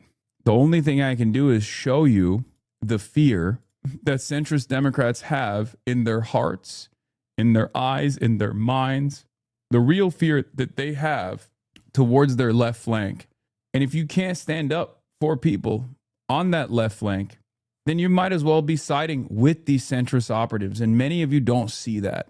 If these centrist center-right operatives that are still maintaining control over the opposition party and the opposition movement in its entirety are actively coalescing around Republican fascists, and that doesn't ring alarm bells in your mind, and you say, no, we got to hand it to them, they're right on this issue, they're right this time, then you're basically an inadvertent servant of fascist collaborators. Michigan, a non-Schumer candidate comes forward, particularly. Look at this. This is a conversation about Plattner's campaign rocked by reports of extramarital sex. Is this the most consequential story? We covered this yesterday. Extramarital sex, like sexting, sexual texts. They're doing round-the-clock coverage on this, okay? They're doing round-the-clock coverage on this when you got a fucking concentration camp 50 miles away from the CNN studios in New York City, a concentration camp in Newark, New Jersey. And this is the maximum position that they're posting. They're constantly posting this. And here's one of these guys. Look, like, is this near a tandem? Or is this a guy who used to have a hammer and sickle, who deleted the hammer and sickle from their profile posting this? The moment that you find yourself in this situation where you're literally championing Susan Collins is a moment where you should really reflect on what you're doing. Okay? I had some thoughts about this. You're doing this while Eric Swalwell was an open secret? Me doing what? Oh, you're saying the Democrats are. Yeah, the centrist Democrats. Or Andrew Cuomo. All of these guys supported Andrew Cuomo. Every single one of these centrist Democrats supported Andrew Cuomo. And he was doing a lot more than sexting, right? He was doing a lot more than just harassment. He was sexually harassing and assaulting people as the goddamn governor. And people saw Zohran Mamdani as an insurgent candidate in the mayoral race and decided Andrew Cuomo should actually try to destroy the chances of having Zohran Mamdani as the next mayor of New York. And the very same people who stood proudly by the side of Andrew Cuomo, the cop rapist, as I like to call him, are now talking about fucking Graham Plattner sending salacious text messages before he ran for Congress. And a private conversation that him, his wife, and their former campaign manager had, who then turned around, left the campaign, and leaked that shit to mainstream media. It's ridiculous. If you cannot find it in your heart to support these people because you have scrutiny, understandable skepticism over their record, because you feel like you've been burned in the past, then focus on your actual opponents. Okay? Look at what your enemies are doing. If the far right is your enemy, as you claim they are, and the fascism from the far right is what you oppose, and the collaborators within the Democratic Party are also your enemies, how the fuck do you find yourself in line with those people? You think he's cooked? No, I don't think he's cooked. A lot of people don't even understand why he's not cooked. And I wrote about it earlier. Hoosier leftist says, can we stop with the narrative that Plattner isn't a good candidate? Having a rough pass clearly didn't hurt his chances of defeating the sitting governor and the state party machine. He's been all over the state with packed town halls. Mainers clearly like something about him, to which I responded with, centrist libs and right wing cannot comprehend that people like his platform. People want to abolish ICE, hold Israel accountable for genocide, end our expensive wars, and spend that money on Medicare for all and schools instead. The optics of being a rugged white veteran doesn't hurt, but it's mostly the policies and his earnest way of communicating them that have made Mainers trust him. He was an unknown entity not even a year ago. He came out of fucking nowhere. What's the real reason? You think Democrats haven't run, white rugged veterans before? They have. Why do those guys fail? Democrats run vets all the time. They love masturbating to the idea of having like a CIA agent who is going to support establishment, neoliberal, centrist, pro-corporate policies. They fucking constantly put those guys up and they constantly lose. So why is this guy, an unknown guy, out of nowhere, capable of defeating the Democratic Party machine and the Democratic Party's own governor in the state of Maine in the primaries, in spite all odds? How is that possible? Is it because he's fucking, is it because he's a dog? Is that what you think it is? Before anybody knew anything about him? Is it because he's just like, oh, he's so rugged? He has a grovelly voice. Is that what it is? No, that's not the reason. Okay? I said I have my own doubts about his service in mercenary work, but I'm not silly enough to assume that Maine voters would see that as a negative. The desperate manufactured outrage around his personal issues don't matter when voters see him as a vehicle to push for changes they want to see in the Senate. I'll give you an example that you can comprehend. Trump. Like him, hate him, doesn't matter. Donald Trump created a campaign where there was a lot of buy-in from people. He was able to create a cult pretty much because he said, fuck the establishment, fuck the billionaires. I'm a billionaire and that's why I'm unbought, right? And people trusted him because he was saying things, sometimes saying things that we even agree with, like the fact that, corporate lobbying owns this entire system, saying that Washington is corrupt, it's a fucking swamp, and an objective anti-corruption message. Okay. and then offering a lot of amenities to those who actually subscribe to his message, saying like, it's the immigrants that are the enemy. It's the trans people that are the enemy. I'm going to fucking combat them. I'm going to do everything in my power to combat them. And he did. He did. He gave him the red meat. That's what these deportations are. It's cruel. It's unjustifiable. It's inhumane. But he's doing it for his base. And that's why the base trusts him. His base trusts him. That's why that last 30% is unshakable, because he's tapped in to their primal needs, right? To constantly dominate vulnerable populations, to abide by white supremacist values. That's exactly what they're looking for. Well, the Democratic Party's base of support has different demands, okay?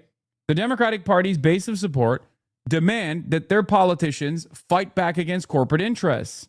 The Democratic Party's base of support demand that their representatives push for their issues, to take away some of their stresses, their economic struggles, to aid them, rather than put corporate interests first, corporate interests above the interests of the citizens, above the interests of the people.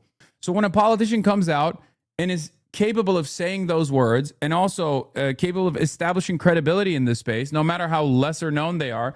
As a matter of fact, in this circumstance, being an unknown entity is probably more beneficial, because most people look at that and go, oh, he's not corrupted by the machine.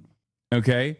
And that's why they like him. This is not my analysis as far as, or not my personal opinion. This is my analysis over how people are reading Graham Plattner and why there's this major disconnect between Mainers and all of these people that fucking pack town halls everywhere he goes versus Twitter posters versus establishment media, the way that they attack him.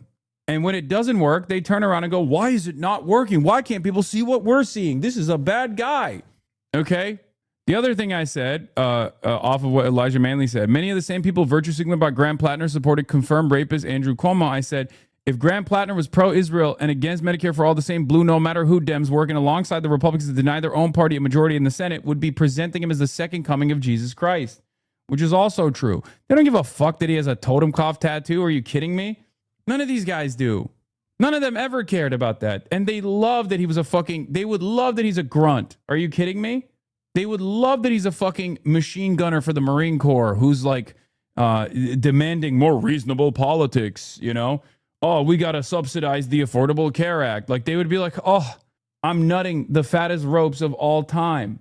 Yeah, that's the reality, okay? Understand that. Don't work for your enemies for free, okay? Don't do that. Don't work for your enemies for free. Some of you do that all the time. Some people, maybe not in here, formerly in here, but have left, for example, because they're much more moral than everyone else in here, all right, will look to unlimited attacks that I'm experiencing from the federal government, from the Hasbara machine, from center-right Democrats that coalesce around the Republicans in an effort to push out their left flank, because they recognize the danger that their left flank and the danger that democracy, the real expression of the majority's wishes, presents to their comfortable positions of power. And they attack. And then there are people to my left flank that also look at that and go, this is the opportunity to pounce. Why would you fucking work with these guys? You should only work with them if you agree with their ultimate goals. And you might say, Hasan, well, didn't you just say sometimes you're going to work with centrist Democrats if they're doing something right? It's like, yeah, if I care about the conditions of immigrants in detention facilities and a fucking centrist Democrat is speaking out against it, I'm going to say that's good. I'm going to support them in that moment. The question is, do you agree? Is your ultimate goal here to constantly fucking secure a larger market share for yourself within the already tiny marginal left movement that is growing a little bit at this moment? Or do you care about building a broader left movement that is worth a damn, a broader left movement that can express their politics adequately, a broader left movement that represents a real threat to the established power structure?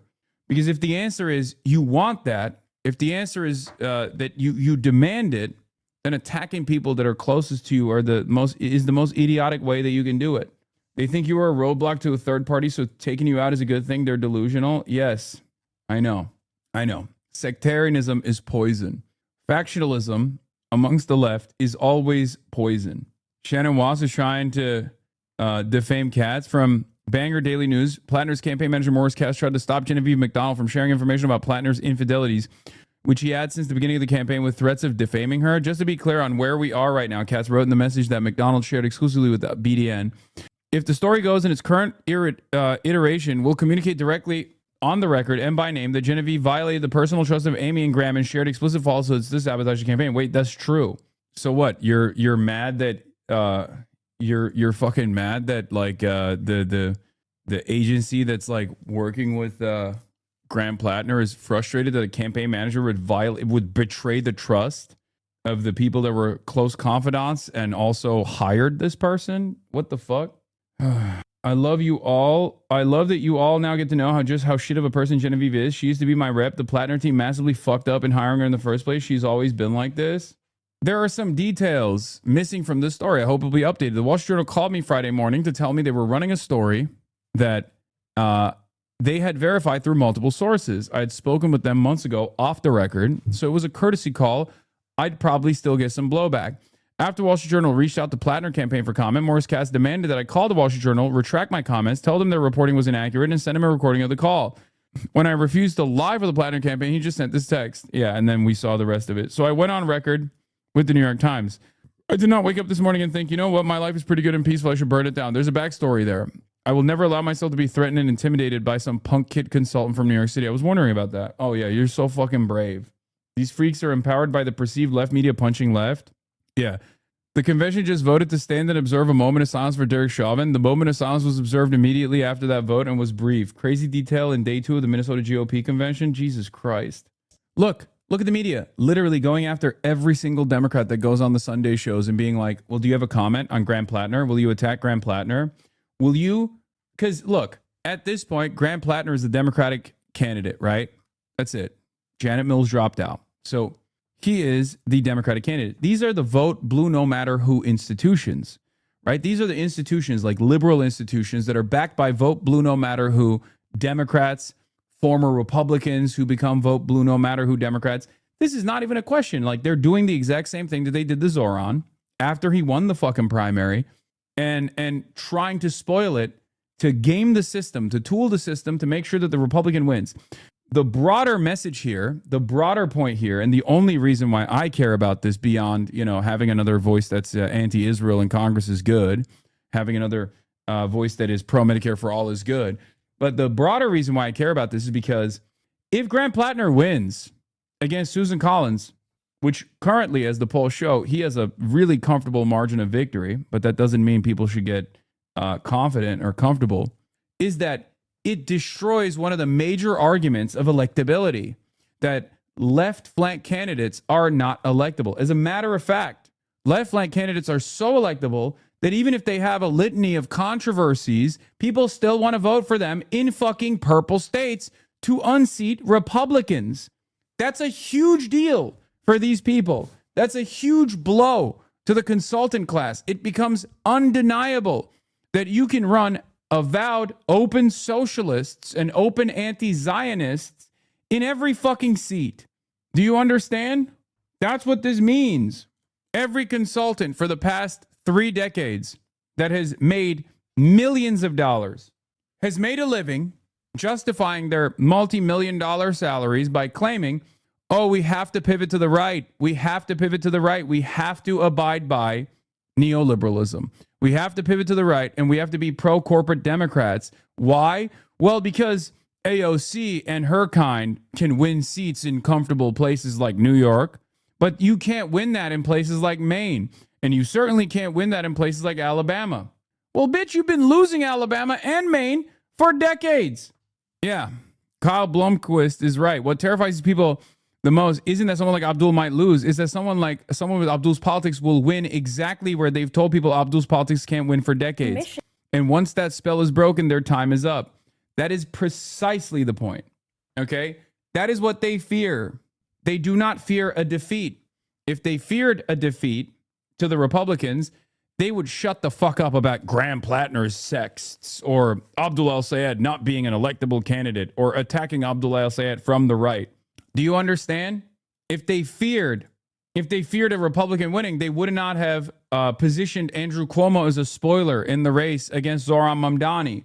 They know how damaging it is to the center of power, because donors, some of these donors do buy in to the idea that like do nothing Democrats are actually trying to unseat Republicans. Some of these donors do care about unseating Republicans, right? Some of them obviously want the Democratic Party to be a pro-corporate party. But there are plenty of big donors that these guys care about that actually do want to unseat Republicans. Maybe they have investments in one sector, but don't give a shit about others, right? Maybe they're a big donor from the big tech side who, you know, who's agnostic about Gaza, right? They don't care enough about Israel. So when they see an anti-Zionist, they're like, yeah, if that wins a race, great, fine. Maybe there are big donors that do care about having an anti-Zionist candidate, but don't care about tech. So when they see someone attack big tech, they go, great, I don't care. I just want to defeat Republicans. But Democrats don't want to play that game at all because they want support from all of the corporate investment vehicles. The media is also losing grounds with people that usually supported them. Now they're clinging even harder to their corporate masters. One last ditch attempt, because when you have Plattner and Abdul in office, they're in full panic mode. Yes. Spirit and character. Why do you trust that corrupt Democrats will see Plattner's win and suddenly they'll have a come to Jesus moment? Wait, what? No. It's in their direct financial and systemic interest to oppose the left flank no matter what. This goes for the media too. Why do you trust them to change? I'm not saying I don't trust them to change. I mean, look at the Zoran stuff. We have to force them to change. Okay? That's it. I don't trust them to change because they're kind people. You have to become undeniable. You have to be unbowed, unbossed, unbroken, and at the end of the day, you have to be undeniable. Okay? That's the goal. You have to show every single person that there are replacements, that there is an alternative way to do politics in this fucking country. And the only way to show that, the most viable way to show that, is through the electoral system. It is the purest expression, the closest expression to the democratic process. It's not very democratic. That's why there are billions of dollars of moneyed interests being funneled into these races to subvert democracy, right? But when you fucking put numbers on the board, these guys have to come to that recognition. They can just say, oh, there's people like Graham Plattner because he's gross, because he was engaging in potentially like light adultery or whatever. And that's the reason why they voted for him. Ew, gross. But at the end of the day, remember what they did to me and what I told you when Third Way and all these fucking right-wingers were coming after me and saying Abdul El-Sayed invited this dangerous, radical, terrorist anti-Semite on the campaign trail. This is going to be horrible for them. This is going to be horrible for Abdul El-Sayed. We should disavow Abdul El-Sayed. We should disavow Hassan Piker. What happened? What happened? What the fuck happened? He went from third position to first position because people saw that and they were like, what the fuck do you mean? This guy's a dangerous anti-Semite? Wait, hold on. I think you're saying that because he's, anti-Israel. And guess what? I'm anti-Israel too. So I like this guy. That's it. That's what I'm talking about. That's precisely what I'm talking about. And we can make that happen everywhere. So yeah, there are, candidates that I don't fully identify with. There are candidates who are ideologically close to me on key issues, but not necessarily, self-identifying socials. Abdul El-Sayed is one of them, right? But I don't make a big problem out of that because I understand that he's the best we got. So I'm happy to show him support. I'm happy to push for him. I'm excited. Do you understand? Abdul El-Sayed is not a socialist. Does that matter? In this circumstance, it doesn't. If their potential electoral victories did not create an environment of fear or did not threaten the calcified institutionalists both within the Democratic Party and certainly on the fascist reactionary right, they wouldn't be attacking these people so aggressively. That's it. So just look to what your enemies are doing and oppose them, okay? Plattner confirmed. If you're going to combat liberalism, combat the right kinds of liberalism. to CBS on Saturday that the main Senate candidate had sent sexually explicit texts to women other than his wife. This is in addition to other past controversies. Does he pass the character test? Yeah, I mean, I have not followed this story as closely as others have, but I mean, Grant Plattner is somebody that served our country. He served his community. He's also made mistakes, and he has admitted that. Character also involves standing up to people who are bankrupting and corrupting this country. And this race is going to be a contrast between somebody that has put his life on the line for this country against somebody that is literally empowering the moral hollowing out of our nation from the White House. So he certainly admitted that he has made mistakes, but I think this is going to be a pretty clear contrast in Maine between somebody who has spent his life protecting us versus somebody who seems to be protecting Donald Trump's corruption. That point about I'm genuinely baffled why some liberals are terrified of having people like Abdul in office and don't want the party going in that direction. It makes zero sense. They get paid. What I don't understand is why there are people on the left who don't see that fear within the center of the Democratic Party and get excited at that prospect of securing a W, a victory, no matter how marginal it may seem in the grand scheme of things. It's not the liberal voters who actually have this mentality. It's always the consultants, always the people on Twitter, right? That's it. And those guys are either directly getting paid by the DNC or they LARP for free. They signal to the DNC that they will be loyal servants. Don't pay attention to them. The average person doesn't give a fuck about this. That's why these institutions are defeatable. Okay, you can beat them. And the Graham Plattner Abdul El-Sayed comparison actually is a very important one. It's one that I've also made. If you recall, when I went on the initial Pod Johns interview that I did, and I said, like, look, Graham Plattner has a lot of red flags. I'm skeptical of his background for sure, but it's very obvious that the silver lining here is that the population, the people, the voters, they don't necessarily care about his background or his red flags because they like what they're hearing from him. And what they're hearing from him is a left populist message that is being communicated to them with honesty, right? At least he's capable of presenting himself as an earnest fighter, right? And the real test here to see whether or not voters actually care about Graham Plattner because of his background, the fact that he's a machine gunner for the Marine Corps and did Blackwater, and has a fucking Totenkopf tattoo on his chest, and that's what they think is like the most electable candidate, will be the comparison between Abdul El-Sayed and Graham Plattner, because Abdul El-Sayed has no red flags. He is a fucking stud through and through. I would go so far as to say the same thing about Adam Hamawi, right? These guys are studs. They're such studs that people are trying to invent reasons as to why they're bad. And most of that revolves around them being Muslim, okay? Their only red flag is that they're fucking Muslim. That's it.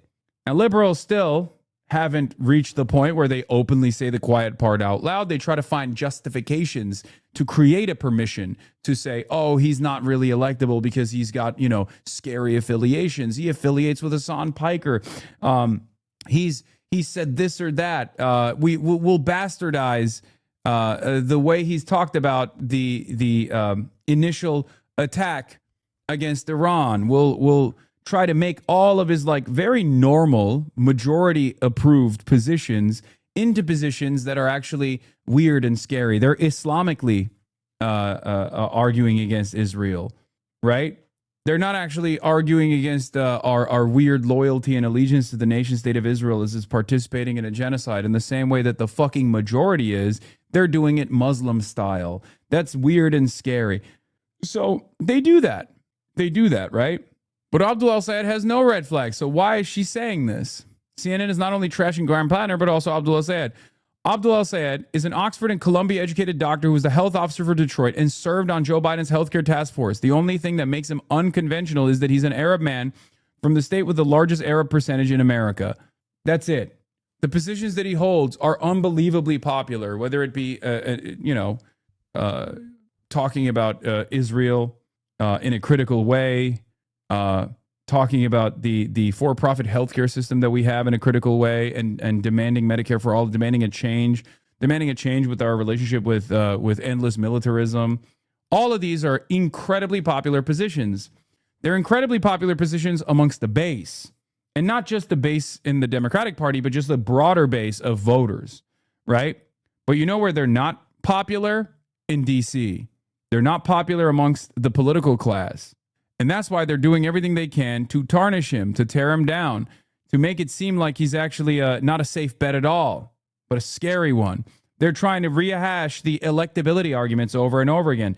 And they're also not only doing this as consultants on Sunday shows, but they're doing this by way of deploying tens of millions of dollars in these fucking elections. Michigan, a non-Schumer candidate comes forward, particularly Abdul El-Sayed, then we could potentially lose a state that we currently have the majority in. Mm-hmm. And that is a problem. Does that mean at the end of the day in November, if, let's say, the Senate gets so close to flipping, Democrats in particular, flipping the majority, but they lose it because of these more unconventional, authentic candidates? I have heard already that people are very worried of that potential outcome. It's a challenge. Michigan, The difference between Fox and CNN makes the same bad faith critiques and lies, but uses the brown person to do it. Yeah. And they also liberalize the language a little bit, right? They couch it in like terminology that liberals care about. They hit the electability argument. Also, this shit's doing LeBron numbers all over, or dare I say, Wembayana numbers. No, I was about to debate Charlie Kirk. Why the fuck would I want anybody to kill him? So, yeah, I got nuisance streamers up my ass. Everyone is trying to be the next Nick Shirley. Listen. Meanwhile, I entertain the conversation in that moment because, like, you got to entertain it a little bit, right? And he just keeps pushing. So I retaliated in kind. I know this is a difficult concept for you to understand, but I was actually supposed to debate Charlie Kirk 2 weeks prior to his assassination. Obviously, I have a very different method of going about things than the way that you're trying to present it, because if that was my mentality, I would never try to debate him. Charlie respected that. And it's really sad to see the rest of the remnants of the conservative movement refusing to carry the flame in the way that... Yes, I meant after, but I said prior in that moment. Charlie Kirk wanted it to be carried. I, on the other hand, do carry that flame because we are Charlie Kirk. By saying disgusting things like America deserves we carry the flame. We fight for the gospel. Like we honor his name. By working with the Do you know those words? Do you internalize those words? You should. Did you say somebody? You know what I'll do? If we hit a fucking hype train, you know what I'll play. You want the soundboard back? You want the soundboard back? I'll give it to you. He's mad. You got cracked and he didn't. Dude, it's so funny though that like even if you entertain these guys like decently, which you have to keep your cool, and you know, and you always have to put your best foot forward. But immediately he was just like mixing up his talking points, turning around and being like, oh, well, why did you say Charlie Kirk deserved 9/11? Like, what? Because they're trying to farm clips. So you have to farm clips as well. You have to show that they're not being, first you show that they're not being sincere. Because like, I'm always fine entertaining the conversation, right? And you just simply cannot lose your cool and lose your posture. And I certainly did not, because like, I know how the clip farming operations work, right? So you have to first hold frame, as Charlie Kirk would have intended for all of us to do as carriers of the flame, right? Yeah, the TikTok you posted has got 2.5 million views and the comments are on your side. I know. Did you say somebody? I know. Shit went bananas. Quoting the song was honestly the way to go, lol. The song isn't edited in. Hasan can just make it play out of thin air. He's so fucking funny sometimes. The way Hasan always mentions that he's going to debate him is giving, I was supposed to be in the music video. Hasan, no one can make me hate you. I'm not going to lie. I don't like Hasan much at all, but this is a good clip. People who watch Hasan stream daily know he's effortlessly hilarious on the regular. So, the thing you're supposed to do is one, take him seriously at first to show that like you're willing you're willing to entertain a conversation. But if they don't, and they just start yelling and they're being weird and silly, the thing you can't do in that moment is like give in, right? You can't break frame. You can't get hysterical, because when you're not hysterical, when you're normal, calm, cool, and collected, they look hysterical, right? I'm not seeing enough movement in the subscriptions, by the way. Condescending Walrus, Resinosity, thank you for the 5 gifted. And Comelcrest, thank you for the 5 gifted. And Antwant, the artist, thank you for the 10 gifted. I'm not seeing enough movement at all on the sub side. Okay, what are we doing here? You're not worthy of carrying the flame. Okay, straight up. Bruh. But yeah, Jill Biden's former press secretary saying the quiet part out loud. Yeah, oh, I was gonna show that too. I know. Doc Wormulon, the Joe Kuja, thank you for the 10. Splooging Unicorn, thank you for the 5 gifted. Carrying the plane. Nice 9/11 slip, buddy.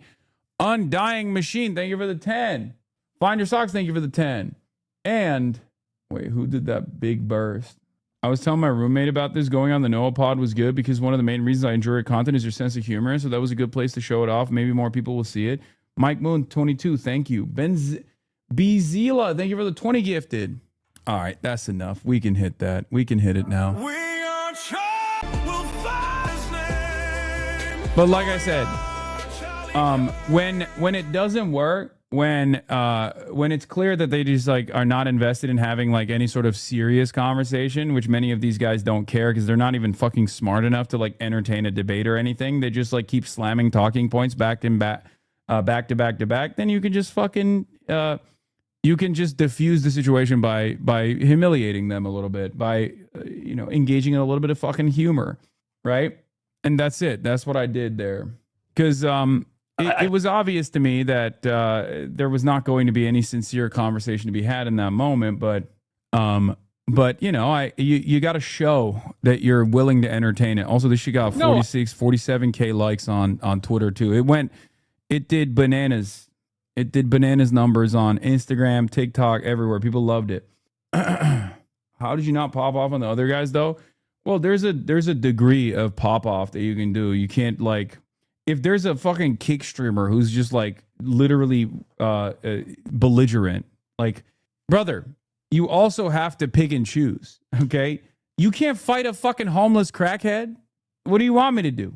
If someone is there fucking yelling about, if you put a phone camera in the hands of a homeless crackhead kick streamer who's there screaming about Dan Clancy and Twitch outside of a fucking concentration camp, what the fuck am I supposed to do?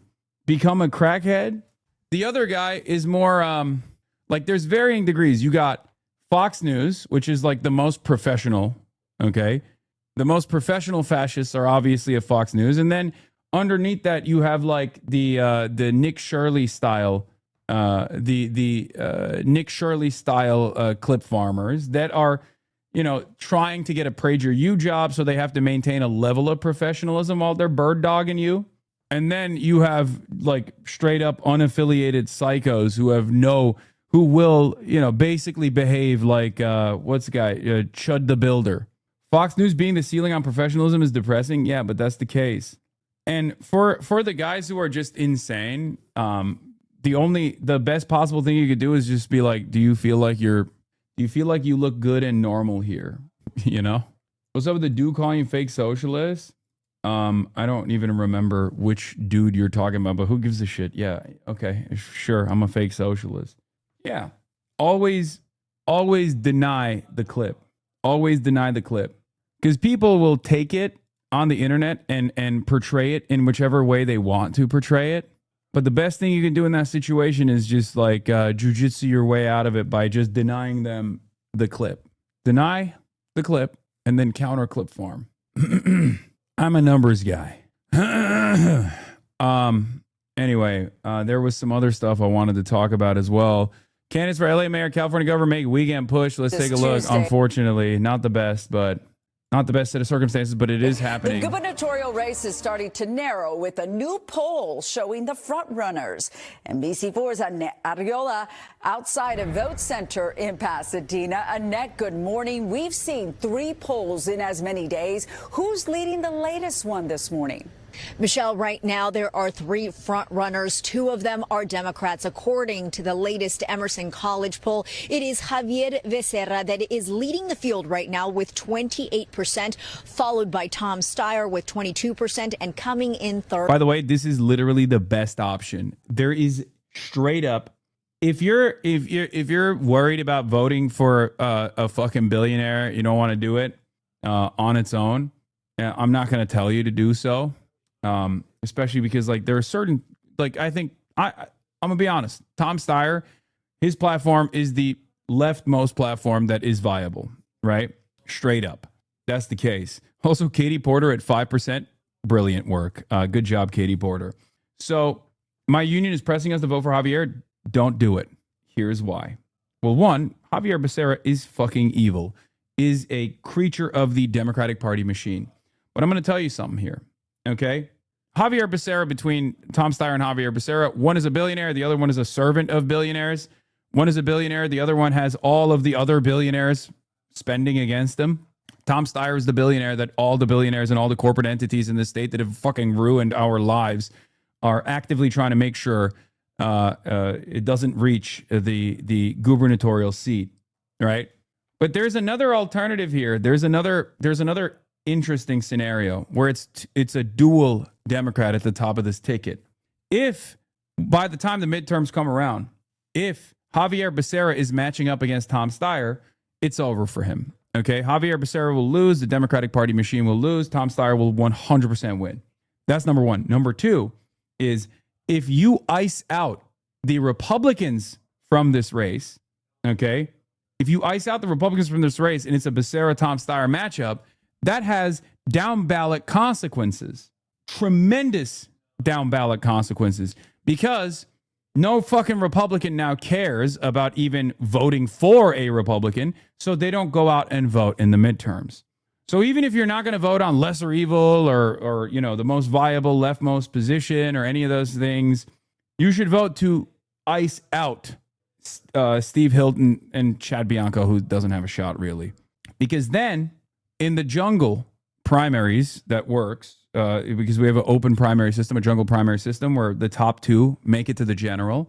If the top 2 make it to the general and both of them are Democrats, one is Tom Steyer, the other is Javier Becerra, there's no Republican on the ticket. When there's no Republican on the top of the ticket, Republicans are not going to go out and vote on these down ballot races. And there are a lot of down ballot races that do fucking matter, where there are a lot of important Democratic Socialists of America candidates that are running. Hasan, you know Becerra is so much worse than Steyer. I don't know why you're not pushing him. How are you so confident that Steyer tops in the general? Because Javier Becerra has the Democratic Party machine. Tom Steyer needs to do certain things to oppose that. He can't just pay his way to the top. One of those things is to take a stronger stance against Israel. If he takes a stronger stance against Israel, the race will be about Israel. And if the race is about Israel, he will absolutely win the broad, door-knocking, popular base of support despite his billionaire status. Because as a billionaire, I'm looking at the situation, okay? Analyzing the situation that's in front of us. As a billionaire, and Shoykot has a level of this stink associated with him as a centimillionaire, and we'll talk about that race in a second because AIPAC has been pumping Connie Chen as well, and we'll get to that. But my analysis is this. Tom Steyer, being a billionaire, hurts him. Right now, it looks like you're an outsider who has a personal vanity project, and you're not sincere, and you're not serious, and you're just trying to buy a seat. This kind of shit works on the Republican Party side. They love it because they're fucking cattle. Democrats hate it. So right now, Tom Steyer's biggest problem is the fact that he's a billionaire. How do you show people you're a real one? How do you show people you're a genuine one? You take positions that the majority takes that the rest of the party never would. What's the one singular position that automatically captures the attention of not only 90% of the Democratic Party's base of support in a fucking blue-ass state like California, but independents, Israel. And so far, Israel has not been a problem in the California governor's race at all for any of these candidates, because the most critical of Israel candidate, Tom Steyer, is still not calling it straight up a fucking genocide, or even saying, I'm not going to invest in Israeli bonds as the governor. If he were to do that, if he were to take a strong position like that, that would automatically eliminate the in a way that even the billionaires tax has not been able to do. That would automatically eliminate any skepticism that remains. Is the difference between Steyer making the race about Israel and Israel coming up in Zoran's race the fact that Zoran was asked? No, because Zoran's background comes from anti-Israel advocacy. That's why they were trying to jam him up, because they thought, that's why they thought that they could get Zoran on opposition to Israel, because they thought that would be good enough to destroy his reputation. Oh, he's not going to Israel. It backfired on them spectacularly. In this race, Israel is not even coming up at all. And the reason why is because none of the candidates are talking about it, because they don't have to, because there's not a fucking avowed open anti-Zionist running. Tom Steyer has the background. Tom Steyer, literally, his father was a Nuremberg prosecutor. Okay? Do you understand how credible his position is on this issue? Like, if he just came out, if there's one guy who could just come out and be like, I'm a billionaire, I'm not afraid of fucking corporate entities. They're dominating the field right now. If he was more comfortable coming out and just being like, yeah, what Israel's doing is a genocide, and I want to hold Israel accountable. This is a massive state. I want to reconsider our allegiance in the state of California with the state of Israel as an apartheid state. It's unconscionable. It's very clear that this apartheid state is also dominating American foreign policy right now in ways that hurt Californians. If he just came out and fucking said that, I would literally door knock for him. I've said it straight up. This was my thing for Kamala Harris too. And not only would I go out and door knock for him, he doesn't fucking need me. Obviously, he's doing well on his own, spending hundreds of millions of dollars. But the problem is this. Right now, he still doesn't have the ultimate credibility because his billionaire background is easy to attack.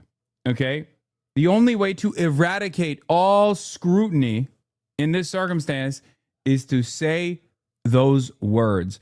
You hit those lines, okay? You hit those fucking lines, and all of a sudden, the skepticism is out the fucking door, okay? Yeah, here is the ultras and the right in agreement. How the left became violent, terrorists. Hasan Piker is a Fed. You shouldn't trust him. Yeah. The beauty of it all, of course, is that both of those guys are trying to do the same thing. Market share, okay? Both of those guys, both the fucking far-right fascist content creators and the ultras are just trying to do the same thing. Their goals are the same. Market share.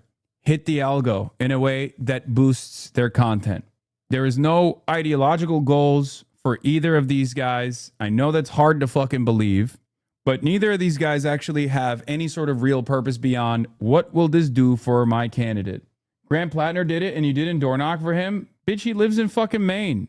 Not all riches are evil. Not every rich human is evil. Tom is not evil. Tom Steyer is not evil. I don't think Tom Steyer is evil, but he is a billionaire. So there's an issue of trust there. Okay? Yeah, if he had said it was a genocide during an interview, Chow would have been glazing him nonstop. He was even glazing Deng. He was. I've said it. It's my only setback. And people say he called it a genocide in his Walter Masterson interview, but I feel like he didn't. I didn't see it. He just said it's undeniable what Israel is doing is terrible or something like that. But for the record, even in spite of all that, if you want to make that choice, you can make that choice. I'm giving you plenty of reasons as to why you could make that choice and vote for Tom Steyer in the primary, because he is the most Israel critical out of all of the readily available candidates that are viable. Okay. But what he lacks credibility right now, he's going to need in the general. And if he's going to get that credibility in the general, he has to take a strong stance and turn this issue on its fucking face for Javier Becerra, who will never be critical of Israel. You understand? In any case, if you care about the down ballot races, though, in the general, you don't want a Republican there. Tom Steyer is in second position. Javier Becerra is a machine politician. I will not vote for him. He's fucking bullshit. He has been getting tens of millions of dollars, hundreds of millions of dollars, gearing up for an opposition to Tom Steyer or Steve Hilton even, from every single corporation. People will be like, oh, Tom Steyer made his money off this. Tom Steyer made his money off that. Bitch, all of those companies are spending tens of millions of dollars against Tom Steyer right now. What the fuck are you talking about? They are. I've said before, if Javier Becerra was forced to wear his corporate sponsors, his donations like a NASCAR jacket, you would run out of fucking fiber. There's not enough fabric on the planet to show all of his major donors. Steve Hilton at 21%. Now trailing with 12% is Chad Bianco, and in single digits right now is Katie Porter at 5%. Now experts say this poll shows that voters are making up their minds on the final days of the campaign. Take a listen. What has clearly happened is undecided voters, mostly Democrats and independents, have started coalescing around Javier Becerra and Steyer, and very few Republican undecideds. That's why they led the field, because Democrats, there were so many undecideds. And this, by the way, is the last weekend for early voting. Several polling places have been up and running since May 23rd. People have the option of voting in person, dropping off their ballot, voting by mail, or turning it into a safe ballot drop box. Now, if you haven't voted just yet, but would like to do so prior to Election Day, which is Tuesday, June 2nd, you can log on to the lavote.gov website, type in your address, and you'll get an entire list of early voting centers near you, most of them opening at 10 a.m., going all the way through 7 p.m. That's the very latest. Reporting live this morning from Pasadena, I'm Annette Arriola for Today in LA. Michelle, will send it back to you. Annette, thank you so much. Now to the race for LA mayor, the top candidate. Dude, yeah. At this point, I've been conditioned to see this photo and try to guess which evil corporation's logo I'll see next to it. Yeah, that's Austin Ox, by the way. That's literally Austin Ox Impact. Austin Ox has been constantly, anytime a corporation is making a donation to the fucking camp, to the Becerra camp, Austin Ox is there slamming it with the fucking logo. The corporate logos are virtually impossible to, at this point, to figure out. Like every single company, every single one. Javier Becerra is truly just a trench coat full of corporations. Yeah, Javier Becerra is a man of the people. They call him 007, zero accomplishments, zero progressive policies. Excuse me, he actually did one post office naming. Dude is getting money from lobbies that hardly even exist anymore. Tobacco giant Philip Morris is the latest special interest backing. What the fuck? Philip Morris? Is that a joke? Are you fucking kidding me? What the fuck? Bro, Javier Becerra is getting the big and very necessary backing of the Murder Puppies Coalition. And Californians are like, but that's my uncle. That's Uncle Javier Becerra. That's how easy it is to dupe the fucking voters, dude. Literally, the Democratic Party machine is so goddamn powerful in this fucking state. I can't stand it. They're powerful everywhere, especially in blue enclaves, right? But we've been able to put a dent in the power of that machine in Philadelphia and in New York as well. California is the last bastion of machine Democrats, and they are doing everything they fucking can. And yes, the unions also always coalesce around the worst establishment shithead. But it's crazy is like every day they're like, big asbestos is in the pocket of Javier Becerra. Philip Morris? Philip motherfucking Morris? What are we doing? It feels like it may mean a lot to Latinos that make up 40% of California to have the first Latino governor. Nira is opposing the Jewish candidate for California governor. I can only assume because she hates Jewish people. Yes. Bro, there is a little bit of IDPOL going here, but Latinos don't give a fuck about IDPOL usually. They give a fuck about policies, okay? Straight up. This is unbelievably consistent across the board with the exception of Florida. We're not talking about Florida. Florida Latinos are a different breed, okay? The Cuban, Venezuelan population, the diaspora is very, very reactionary. Texas Latinos go either way as well for different reasons because, you know, they're the border cross me Latinos. So they sometimes identify as white or like a specific category of white, and they certainly won't vote that way. But Latinos elsewhere, specifically in California, New York, and everywhere else, right? They vote for policies. They will literally consistently vote for the leftmost policies possible. They don't give a fuck. That's why Tio Bernie was a thing, okay? And they only left the party in droves because the Democrats actively pushed them away. They were like, fuck off. We don't care. We're number one, we love the border. We're going to build a border wall. Fuck you. And number two, if you even care remotely about Medicare for all or like big government initiatives, fuck you. You're not getting it. Latinos are the only voting bloc in this country. And I say this all the time. Latinos not only are the only voting bloc that I have the highest favorability ratings in. Okay. Shout out to La Raza. But Latinos are the only voting bloc in this country that no matter how old they get, still actually are in favor of big government initiatives. That's the most negative framing that you can associate with Medicare for all, Social Security, things of that nature. And Latino voters, even 65 plus, say they want an expansion on social safety nets. Okay? They are the only voting bloc in this country. They're the only demographic in this country that demands it. Okay? But I guess in this circumstance, Javier Becerra has been able to tackle that by way of the Democratic Party's turnout machine a little bit, and also with a little bit of IBPOL, except Cubans. Guys, no, we're not talking about Cubans when I'm talking about that, okay? Machine Democrats is when Democrats that I don't like are in power. The more I like them, the less of a machine it is. I love Grant Plattner, Mao Zedong. I hate when Mao Zedong had to forcibly align himself with the KMT and even coalesce around the KMT forces, both at first to fight against, or at first because the USSR forced them to do so, and then also on top of that, coalesce around the KMT force because they were the only standing military to fight against Japanese fascism. Yeah. Did he ally with more or do the other thing to them more? He allied with them more before he did the other thing. He did. And thank God he did, right? Thank God he did.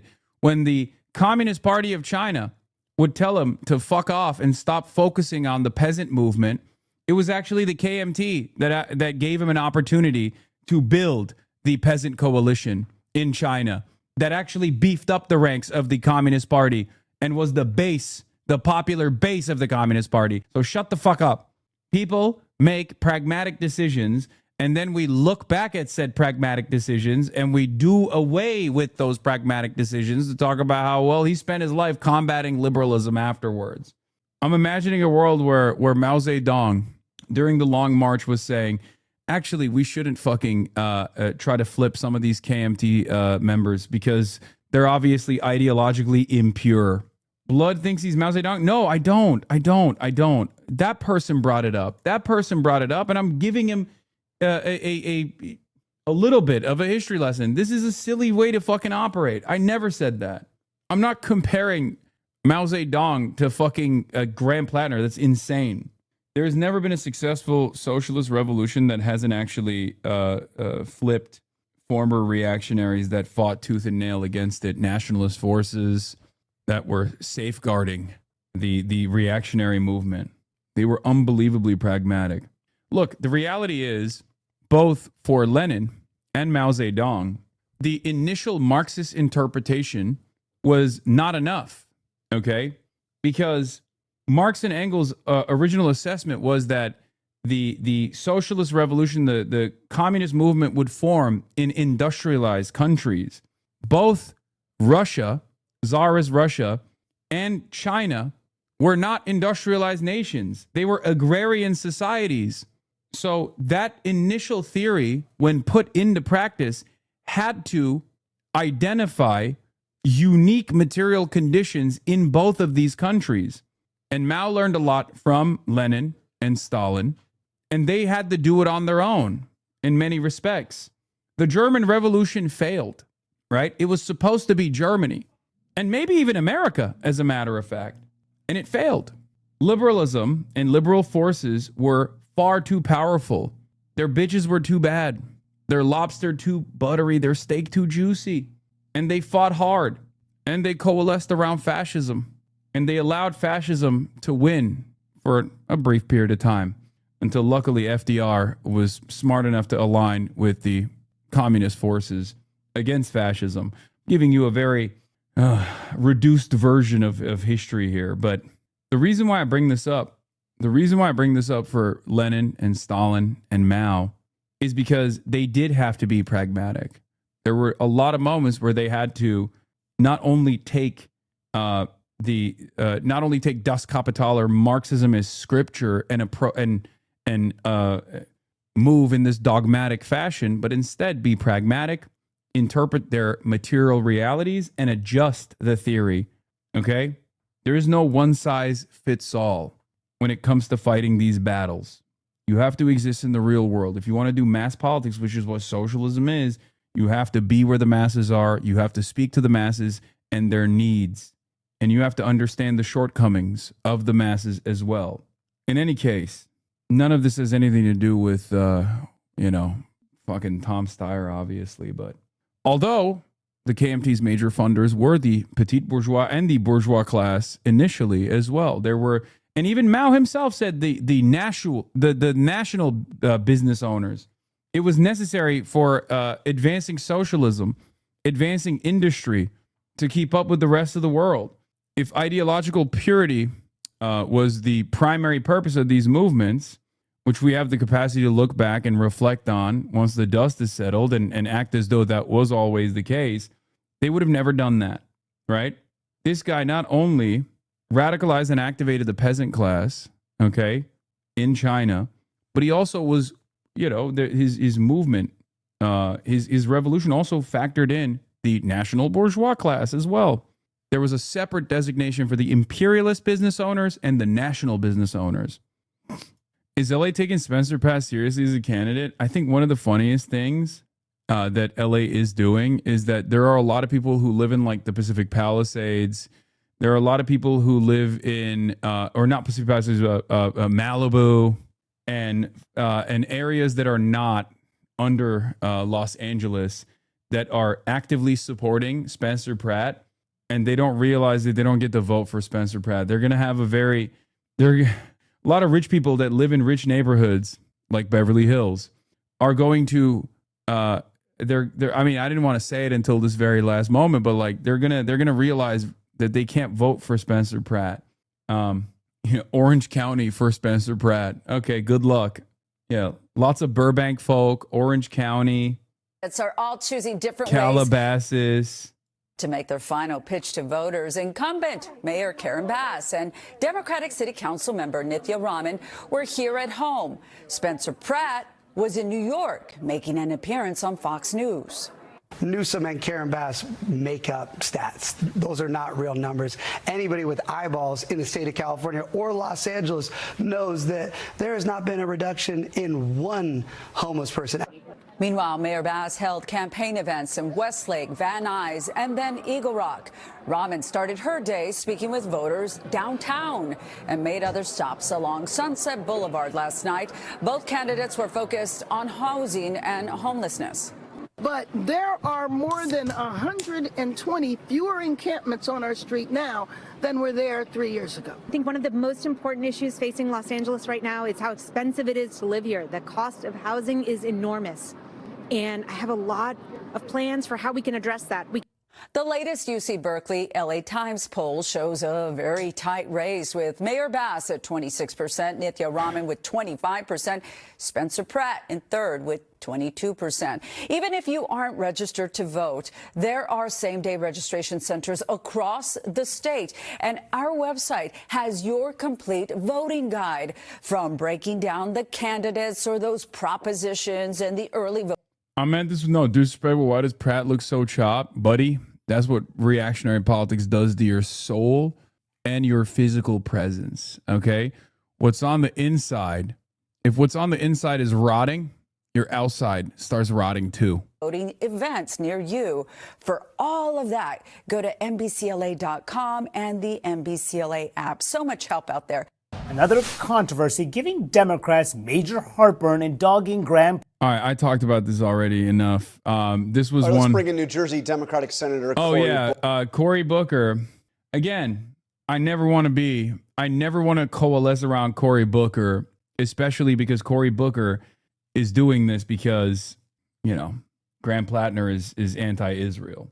If Cory Booker is out there supporting the people protesting outside of the facility, then yeah, great. I'll give him credit for it. But Cory Booker is attacking Graham Plattner alongside many of these other Democratic Party consultants that are supposed to be vote blue no matter who, by the way, because they see Graham Plattner as a serious threat. I'm shocked at some of the people, some of the Democrats who I consider friends, being so all or nothing about this guy. And I don't really understand why. He is not really representative of the values I would expect in a Democratic candidate, even by today's standards. I'm a little surprised at the number of people who are circling the wagons just to beat Susan Collins. And I get it. Like, I want the Senate seat. I want Democrats to win. I want Chuck Schumer to be the majority leader. But I'm not willing to take anybody off the street and run them just because they, arouse some vibes in a few, portions of the Democratic Party. Like, that's just not for me. And, I'm good. I don't need to support a Democrat who has Nazi tattoos. It's not my thing. I'm not going to. So, like, do I want Susan Collins to win? Not necessarily, but she's much more my style than somebody like who I consider kind of a performative economic populist like Graham Plattner, who went to Hotchkiss and another high school that I couldn't afford. Yeah, these guys, this is the real salt of the earth, dude. Uniparty, baby. Uniparty, uniparty, uniparty, uniparty. Think before you ink. Think before you speak. Yeah, Michael LaRosa is literally a registered corporate lobbyist and a partner of the most Trump-connected lobbying firm in Washington. Fox News disclosed that when they had him on and listed him as a voice for Democrats. That's all I'm saying. Look. You might have your resentment. Maybe you want to have a "I told you so" moment, and that's fine. I have my skepticisms, but I keep it to myself. Sometimes you have to operate with the notion, with the understanding that not everything needs a reaction. Sometimes you can just kick back and watch. I'm not a main voter. I'm not. But when I kick back, the skepticism or the scrutiny that I have over Plattner's track record, did he know he had a totem cloth tattoo? Did he not? All of that falls by the wayside when I see some of the biggest fucking villains in American society, both on the far right, the regular right, and the center right, which are the Democrats, lose their fucking shit over this guy. I say to myself, it's tough. It's tough. It's tough for me to just, participate in the pile-on. You know what I say? Vote blue no matter who, guys. I'm a harm reduction voter. I love voting blue. I love voting Democrat. I love the DNC. I wear it on my sleeve. This is my favorite thing to do. I mean, what are you going to do? What are you going to do? I love the Democratic Party and I love voting. I love voting for the Democrats. Clip it and ship it, boys. Let the Hassan as a sheepdog people fly their fucking freak flags. As a Mainer born and raised in my first year voting, I can tell you a large chunk of his support is because more and more of us are rapidly becoming impoverished, as is most of the country, but still, and it's happened under the same words we always hear from Mill, Collins, and King alike. And they all say the same shit in different manners, and Plattner speaks in a language we can understand, if that makes sense. No, I totally understand it. This video is a perfect encapsulation of what we're up against. LaRosa says, if we elect Plattner, we're no better than the Republicans, but also if we primary Fetterman, we're no better than the Republicans. There are a lot of guys like this staffing the Democratic Party. Yeah, these guys are fucking snakes in the grass, okay?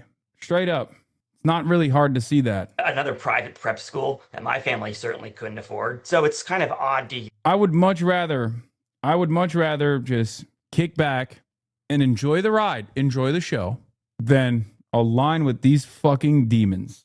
You are a sheepdog of the Democratic Party and a Western chauvinist. Unless you support an interview with Democratic candidates actually genuinely anti-Semitic, then it's okay.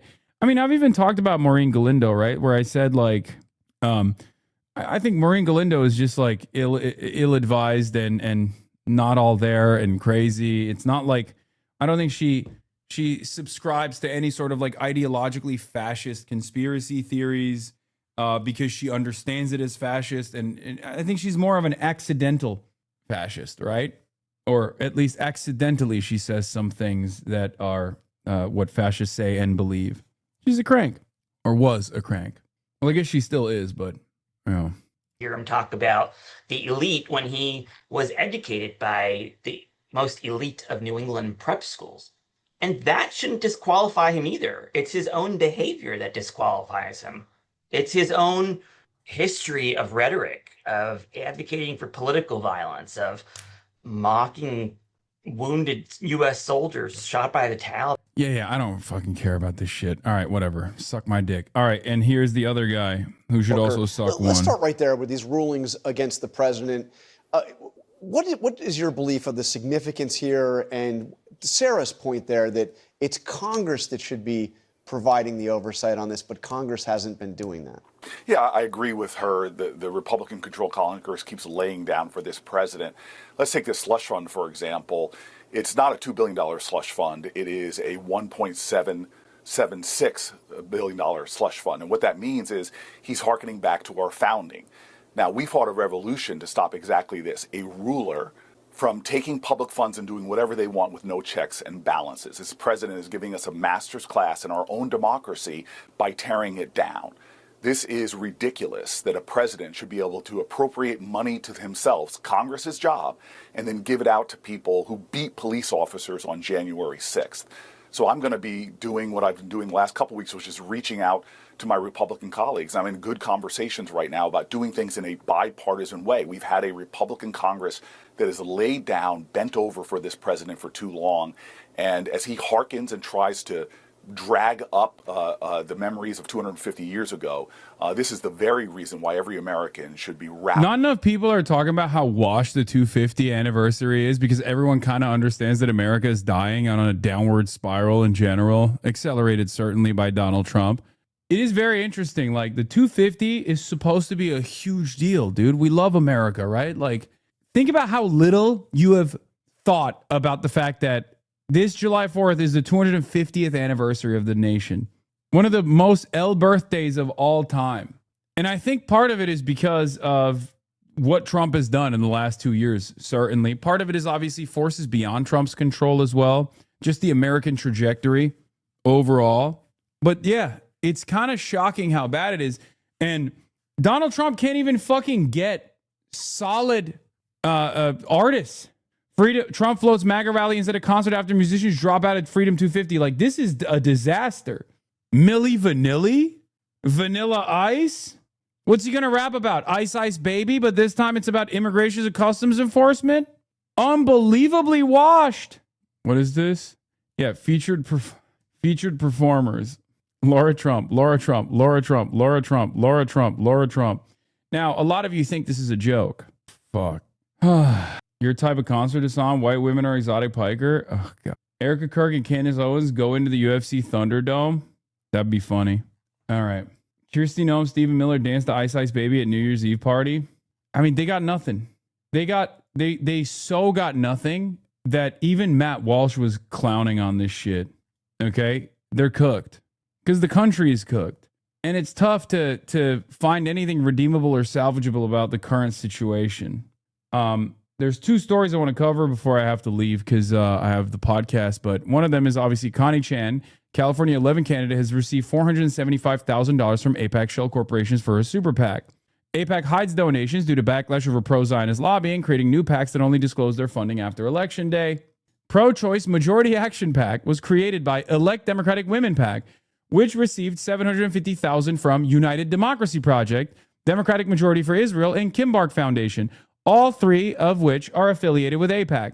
So it's shell corporations, under shell corporations, under shell corporations, create an opaque funding structure to try to make sure that, you know, Track AIPAC and DropSite and all these other like investigative reporters don't identify that AIPAC money is making its way into the candidacies of the likes of Connie Chen. Now, this is how badly AIPAC wants to prevent Shoykov from getting into Congress. When will other San Francisco leftists wake up to the real state at play and what this says about Chan's candidacy? Moreover, it's not just about the money, but the sleazy last-minute pop-ups, delay disclosures until the race is done. So the reason why you find out about this now is because they're forced to disclose, and this is like the last possible time that they are forced to disclose.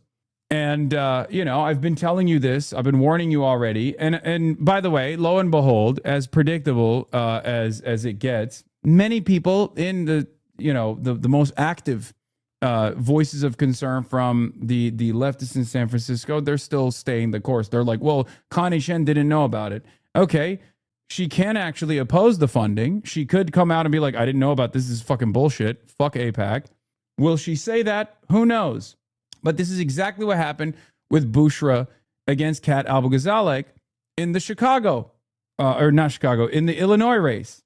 Okay? So yeah, like I've said, I don't even have that much of I don't have any hate in my heart for Connie Chen or anything like that. I think she is an inoffensive, modest, progressive, but malleable Democratic candidate, right? Certainly like her a lot more than I like Scott Wiener. But it's very clear that AIPAC sees Shoykot as a real problem and is doing everything it can to get Shoykot out of the fucking race for two reasons. One, because Shoykot has a better chance of defeating Scott Wiener because he's outside of the confines of the Democratic Party. Bushra did denounce. No, I know. That's why I said AIPAC did this to Bushra. Bushra denounced it. Will Connie Chen do the same?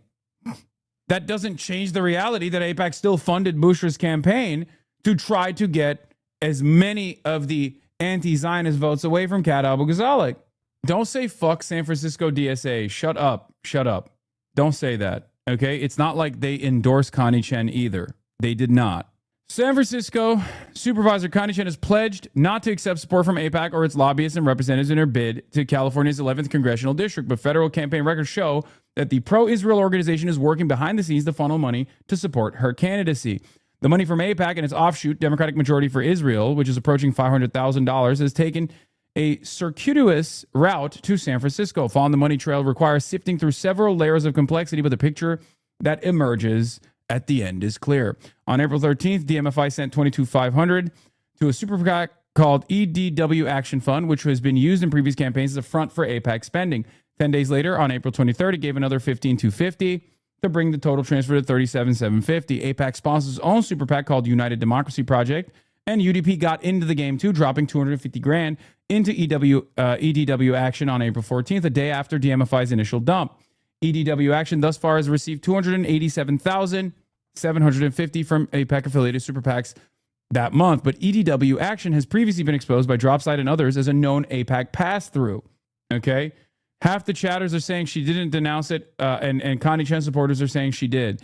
We are ready to bring the working people's agenda from San Francisco to Washington, where we will fight for Medicare for all, fully funded public education, ensuring San Francisco remains a sanctuary city for all, making billionaires, The notion that Connie Chen, who supported the Block the Bombs Act and the end of military aid to Israel, condemnation of the Gaza genocide, and advocacy for Palestinians are public record, would somehow be carrying water for AIPAC is absurd and laughable. Connie has been clear from day one that she would not accept a dime from AIPAC, and she has stayed true to this throughout. PACs act independently. Oh, so she isn't denouncing it. PACs act independently of our campaign, and we urge any organization supporting Connie to respect her values.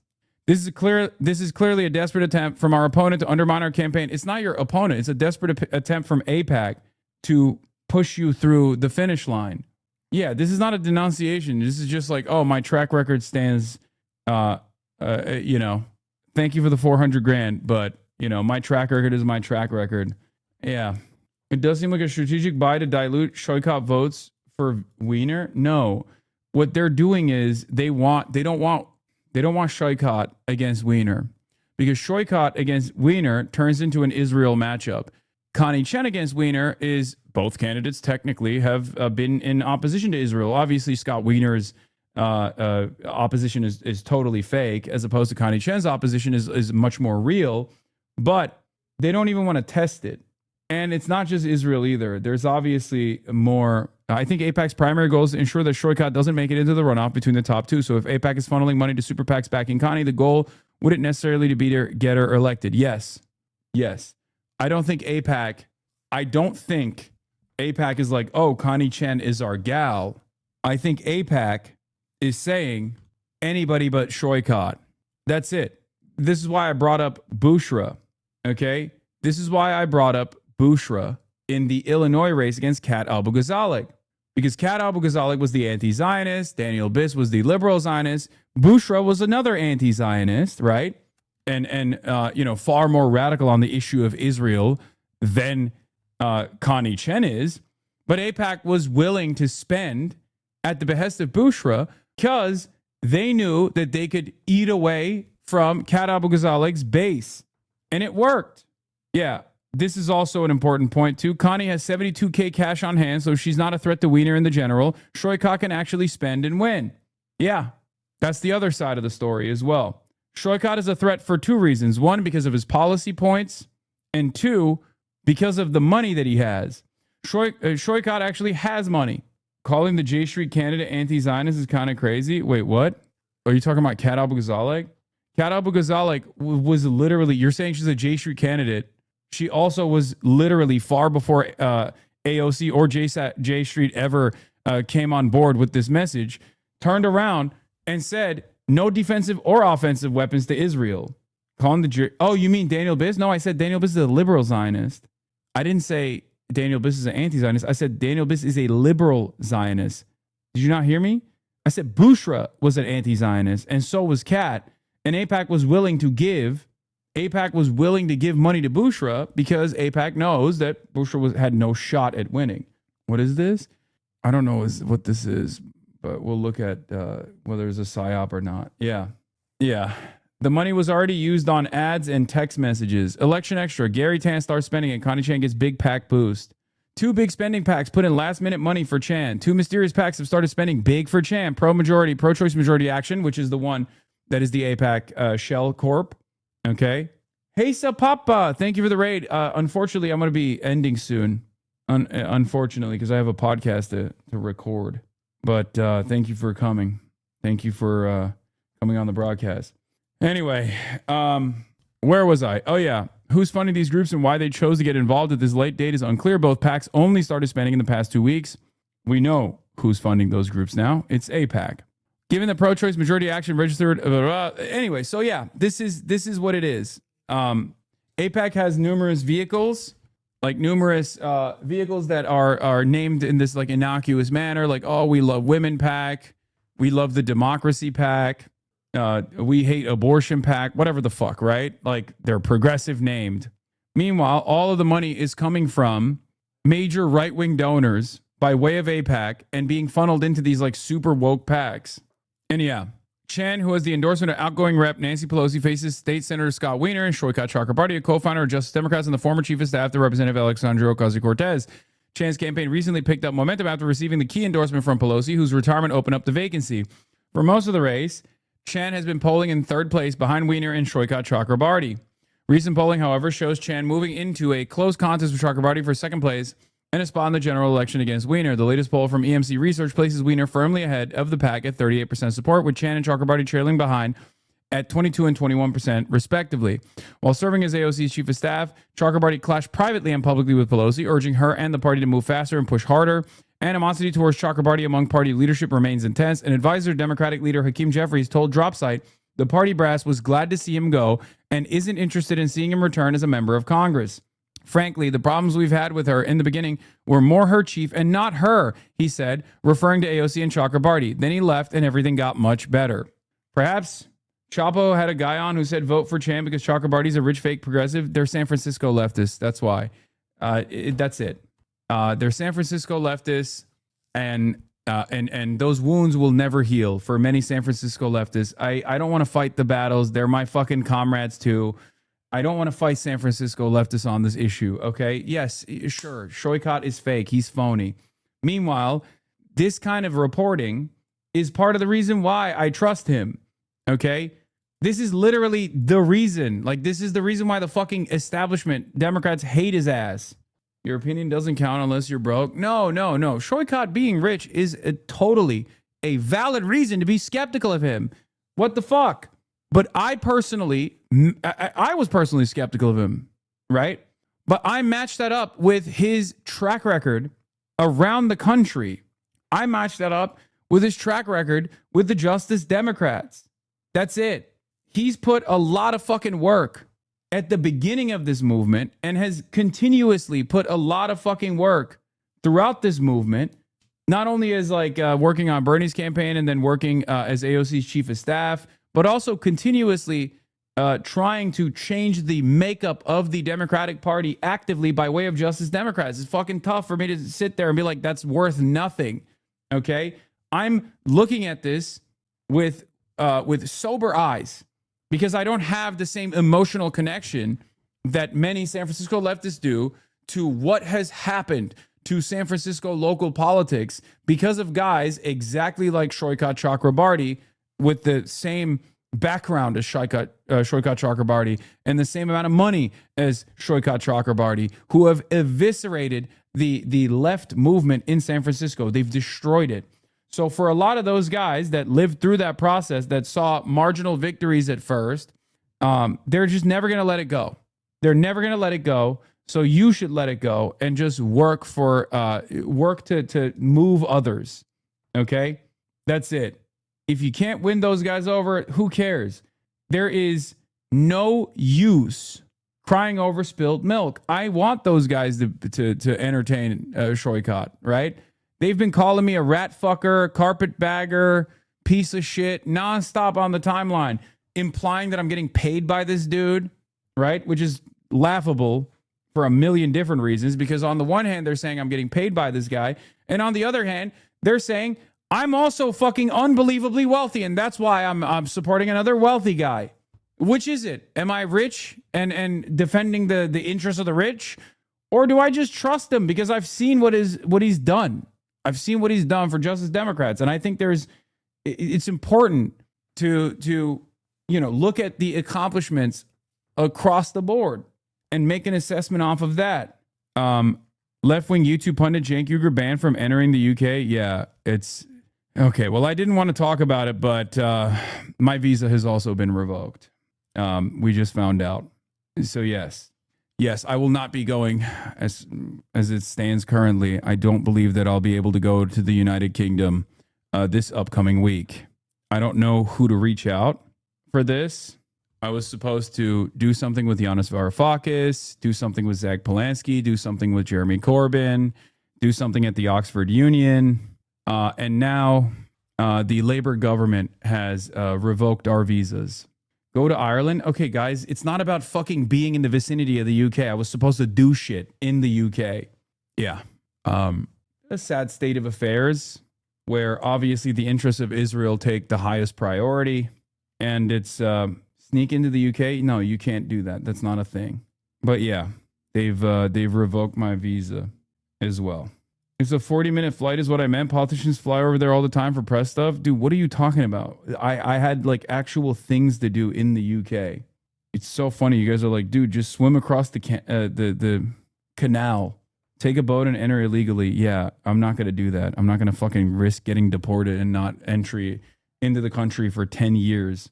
Can Jeremy Corbyn do anything about it? Probably not. I mean, I don't know. Yeah. Dear Hassan Dawn Piker, your UK ETA has been cancelled. This means you cannot travel to the UK without a visa. This is because your presence in the UK is not considered to be conducive to the public good. You cannot appeal this decision. Apply for a visa. If you still want to travel to the UK, you need to apply for a visa so we can consider your circumstances in more detail. Having your ETA cancelled does not mean you will be refused a visa. Yep. Nick Shirley can go, though? Of course, because Nick Shirley is a dog for the fascist state. So, yeah, it's sad, man. What are you going to do? The other day, someone said, watch Labor Party do this a couple days before your trip, and it happened. Yeah, I genuinely, listen, I'm going to say something. This is a warning. I hope you guys understand. The Western world and liberal democracy is a sham, and all of the supposed things that they claim to care about, they do not actually care about. We are moving into a very different timeline, okay? This is why I constantly reiterate that fascism is here, right? Like the administration trying to deploy subpoenas against political dissidents in the United States of America, or the UK that's like completely captive to the interests of pro-Israel advocacy organizations. Like they are moving in a way, and this is the liberal government, right? The Labor government is supposed to be the liberal government doing this, and the American government is the right-wing government doing it. Like we are in the 1930s era where I think that the administrations in both the UK and the United States of America, regardless of like their supposed ideological differences, are absolutely moving as a uniparty, and things are going to get even worse from here on out. Yes, I was supposed to fly to the UK Tuesday. I was supposed to fly to the United Kingdom on Tuesday. I was supposed to speak at the Oxford Union alongside Cenk. I was supposed to speak at South by Southwest and also do another interview with Yanis Varoufakis. But Jewish groups call on UK to bar dangerous Hassan Piker amid anti-Semitic attacks. And they did, because Israel advocacy organizations have unbelievable amounts of power over what even the United Kingdom has to say and do. Yeah, if you're an avowed anti-Zionist, your travel will be restricted. It's totally fucking ridiculous, dude. And no, this is not an opportunity for you guys to say go to France or go to other countries, okay? It's very, very shitty. I genuinely did not think this would happen. I'll be honest. A visa is required for U.S. citizens. Yes, this is a new restriction. You have enough clout now to set the narrative if they turn you away. The UK arresting its elderly for protesting in support of genocide wasn't enough for Keir Starmer. Now the pro-genocide Labour Party is denying entry to anti-genocide tourists. If anything, you should fly out and make it a major news event. What are you talking about, brother? No. I'm not going to they won't put me on a flight if I don't have a visa. You don't know what you're talking about. If the Labour government is actively denying a visa that they already issued to me, because we got the visa, okay, and they revoked it, you can't get on a fucking flight. It's not how that works. You can't just like fly. I've been banned from the UK. I tried to get on a flight from London to attend South by Southwest London and give a speech at Oxford. I've been banned for criticizing Israel. Are we free anymore? This is oppression of Western citizens by our own governments on behalf of a different country. Yeah, that's when I found out as well. They wouldn't let Cenk on the flight. At least they didn't fucking let him fly into the country and then deport him. The West is betraying liberalism for a fascist foreign, betraying liberal values for a fascist foreign government. Listen, we set you up with a parachute and a giant trebuchet. Okay, guys, shut the fuck up. Okay? What is this? Did you say you got an ETA? That's not a visa, by the way, and they likely would have let you on the plane, but would likely not allow you entry when you got there. Source, American who was denied entry into the UK. If you can't address Oxford Union in person, can you not interact via Zoom? No, it's not the same. And I don't know what these guys are going to do anyway. Rima Hassan was refused a visa to Canada 2 months ago. Yeah, well, Canada is different because I'm an American citizen. I'm not French. So, I mean, they might do this now that the Commonwealth has established the precedent. This could potentially also limit my travels to Australia, which I was planning to go to. But weren't you let in already once under Starmer? Yes, of course. I've been to the UK on numerous occasions, and all of the stuff that they're complaining about, I said and freely entered the country. Like all the stuff I said prior, the things that they're like complaining about were things that I had said already, and they didn't have any issues with my travel into the UK. So yeah, hold on, I gotta send some fucking text messages. I'm an Australian. They're already doing the same things in Australia as well, especially in Sydney. So I wouldn't be surprised if it happened. Yeah. Who are you texting? Why do you give a shit? I'm not going to tell you anything. I'm texting my UK peoples. We've had warnings. It's just time now. Everything else has been 0 to 100. This is what we've learned. We cannot be shocked when history has been playing in front of us in lockstep. As a nation, we have been quiet and idle, which allows it. Yeah. This is straight up fucking fascism. That's it. Israel is a fascist country, and it gets to enforce its bidding upon other countries, and in an effort to abide by the wishes of a foreign country like Israel, the Western liberal democracies that are supposed to protect and preserve speech, even if they don't have a First Amendment like we do here in the United States of America, they're supposed to have reason, like good reason. This is not one of them, right? This is not one of them. Being critical of Israel while effectively combating anti-Semitism is not a good enough reason to bar someone entry into the country. Ironically enough, one of my famous speeches that I delivered was at Oxford Union, which is what I was supposed to attend once again, where I warned the Western governments and I warned those who were worried about anti-Semitism that this dangerous association between anti-Semitism and anti-Zionism, this conflation between Judaism and Zionism, was going to create an environment where anti-Semitism would manifest. We've already been living in that universe, and it is very clear to me, that this is happening. I urge you not to succumb to nihilism, because there are many other crises out there, especially including the crisis that the Palestinian people face every day. Damn, my speeches have gotten so much better than this. It's kind of crazy. Okay. Article on Shaky Gurga's visa revocation already? Yeah. If a person's ETA application is refused, they cannot appeal and instead need to apply for a visa if they still wish to seek permission to come to the UK. Sounds like you can still potentially apply for a standard visa and talk to an actual caseworker. Yeah, we'll try, but I don't think that it's going to happen if they've already denied the ETA. So yeah, hold on. Food is here. He was denied onto his flight. The reason to do this is to make the news story bigger. This story would have motion, especially with the recent headline grabbing potential. You need to just aggressively set the narrative. This is Labor doing what it's been doing since October 7th. Yes, I know. We're working on it. I was supposed to see you at the Varoufakis event. I'm so pissed. Well, yeah, I'm pissed too. I really was excited to go to the UK. Like I said, I was linking up with Zach Polanski, Jeremy Corbyn, Giannis Varoufakis. I was doing something at South by Southwest. I was going to be there for fucking almost 7 days, dude. We had a week's worth of events and things to do lined up. Yeah. Oxford Union. Tell them you changed your mind and you love Israel now. It's true. It's true. I do. M Israel Chai, guys.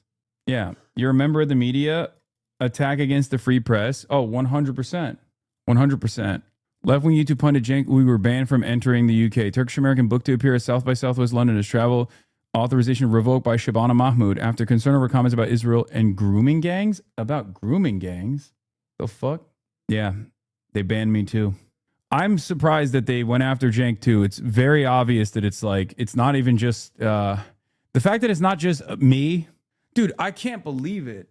I cannot fucking believe how much motion Israel has over other countries. Like, what the fuck? Meanwhile, speaking of motion Israel has over other countries, we were just talking about Connie Chen. Obviously, Israel is subverting American democracy once again. Bezalel Smotrich is in the United States of America.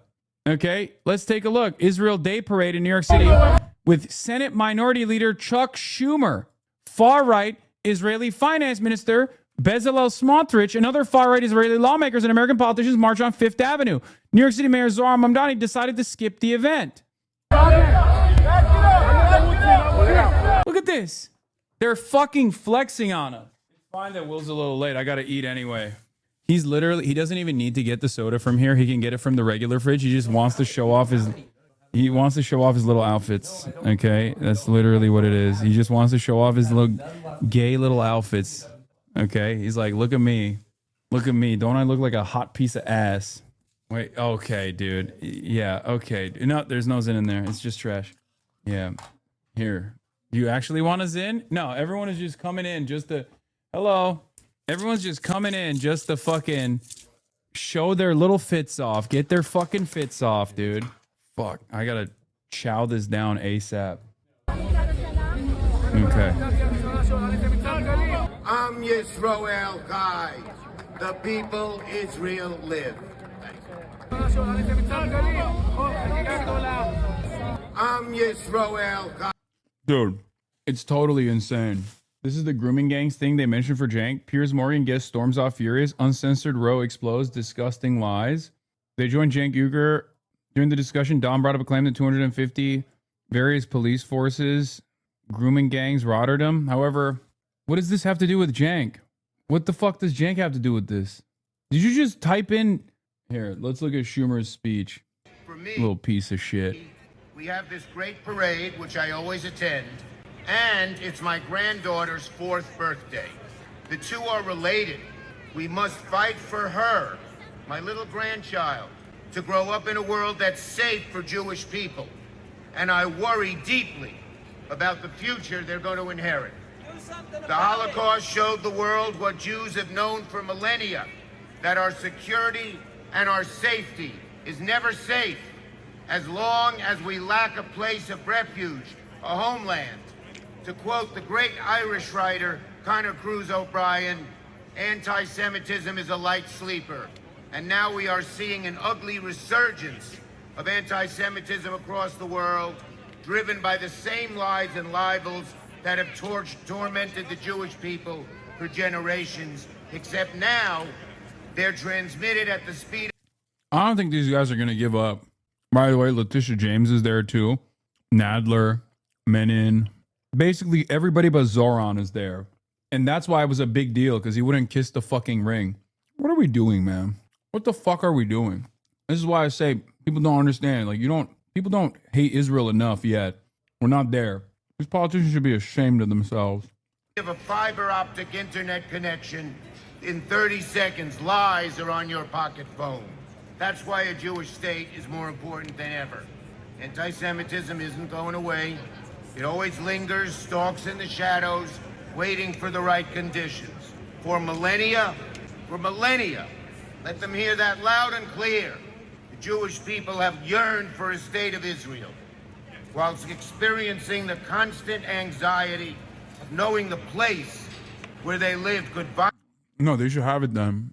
No, they should be as violent as they want them. My bad. My mistake, guys. I didn't realize that this was something that they wanted. I didn't realize. So excited. Oh, if that's the case, then fuck it, you know? Smotrich doesn't have a warrant out for his arrest, if I'm not mistaken. Just former Defense Minister Yoav Gallant. But Smotrich is a war criminal just the same. He's under sanctions, including travel bans by Australia, Canada, Netherlands, New Zealand, Norway, Slovenia, and the UK. Reportedly, the IC prosecutors have requested a warrant for his arrest. They're currently seeking out a warrant, so he doesn't have a warrant for his arrest. Not that it matters, because America doesn't give a shit about prosecuting that. They would never follow through on that. Let's be real, bro. If fucking Bezalel Smotrich wanted to go to the UK, he would. Buddy, I love you, but right now, probably not the time for an alderman race in Chicago, right? We're covering some other stuff. Respect to the DSA cadre, please. Okay, Illinois 4. Not regardless. Anyway, I'll get to it later. All right? Any updates on the subpoena? No updates on the subpoena. It's so exciting to be here at this 66th annual Israel Day Parade. The energy is incredible. We're about to start marching, and it's remarkable. Almost every elected official in the city and the state of any consequence is here, except for one. I think you know who that is. But I'm proud to march with so many Jewish and non-Jewish New Yorkers to celebrate the state of Israel, to celebrate living here in this amazing city, to celebrate being here in this terrific country, proud of my heritage as an American, Jew, as a Zionist. It's going to be a great day on Israel side. It's so exciting to be here at this 66th annual Israel Day Parade. Bro, I already got barred. The UK banned me from entering the country. David Taylor demanded Kneecap be banned from Glastonbury for criticizing Israel, demanded Bob Villan be banned from Glastonbury for criticizing Israel, and is now demanding Hassan Piker be barred from entering the country for, yes, you guessed it, criticizing Israel. That's a Labor guy, by the way. That's a Labor guy. It's a Labor government that banned me. I've literally been to the UK. So ridiculous. Liberal democracy is dead. It was already dying due to how aggressive the contradictions were becoming, how apparent they were becoming. But Israel killed it. Israel is the final blow, straight up. Violently expel them at any moment, has happened again and again. We cannot, we must not go back to that era. I believe in the state of Israel. I support the state of Israel. If there had been a state of Israel in 1941, dozens of my ancestors would have been able to flee Nazi persecution. So, ladies and gentlemen, whether it's in Israel or in America or around the world, Am Yisrael Chai. The people Israel live. Thank you. Yeah, you know, you're an American, the country that denied entry to Jews escaping the Holocaust, which now is demonstrably a safe haven for Jews, since as an American politician, you live here, you've lived here your whole life, you've become the Senate minority leader in this country. It's not because Israel exists. It's because America is also a safe haven for Jews. Yeah. Mamdani done broke these people's brains for real. Ready to go to the parade? I'm ready, but I invited a new couple. They just moved into the neighborhood. They love Israel. Oh, Lizzie, amazing. Oh. meet our new friend. The name is Mom Donnie. Mom Donnie. Come and say hello to us on 5th Avenue today at the parade. Make sure you come and grab a picture with your mayor and his private citizen wife. Hey, babe, you ready to go to the parade? I'm ready, but I invited a new couple. They just moved into the neighborhood. They love Israel. Oh, Lizzie, amazing. Oh. meet our new friend. Rapey, personally humiliating, hysterical to the onlookers that don't have any sort of pre-established loyalty. Classic Zionist Hasbara operation. It's just like, I mean, it's funny. It's funny. The reason why it's funny is because this is yet another one of those instances where like you did this thing where you thought, oh, this is going to pop. And everyone in the out group, which is the overwhelming majority of the population, are going to look at you like you're a fucking insane weirdo. Because you are a fucking insane weirdo. I appreciate sponsors comparing the parade to Jerusalem Day Flag March. The two are interconnected after all. One is an annual crystal knock for Palestinians. The other exists to support that effort. Yep. The cutout of Zoran made it to the parade. Yeah. Dude, I'm telling you, they're insane. They have unbelievable rapist vibes too. New York Congressman Daniel Goldman refuses to speak with his own constituents in his district while marching in the Israel Day Parade. Is this what representation looks like? Dude, what is going on, man? What the fuck is happening? I'm a constituent. I'm not talking to any. I'm not talking on. Do you have any message for the Jewish people today? I have. I'm not doing any interviews, sir. Okay. Do you have any comment about the? Respect, I'm not doing any interviews. I mean, Israel's committing genocide and military occupation in the West Bank. Sir, right? I'm not doing any interviews. Can you please respect that? I can't because you keep voting to send funds to Israel and genocide. Cam, how are you? Are you with the media? I'm a constituent. I'm not talking to any. I'm not talking on. Do you have any message for the Jewish people today? Oh, if he was a member of the media, he'd be fine. Hey man, look, I got the ribbon on. I'm celebrating genocide and apartheid. Can you let me do that in peace? It's anti-Semitic not to march for these far-right officials of a foreign government. Yeah. Bro, they banned Cenk from the UK. What the fuck? Bro, they banned me from the UK as well.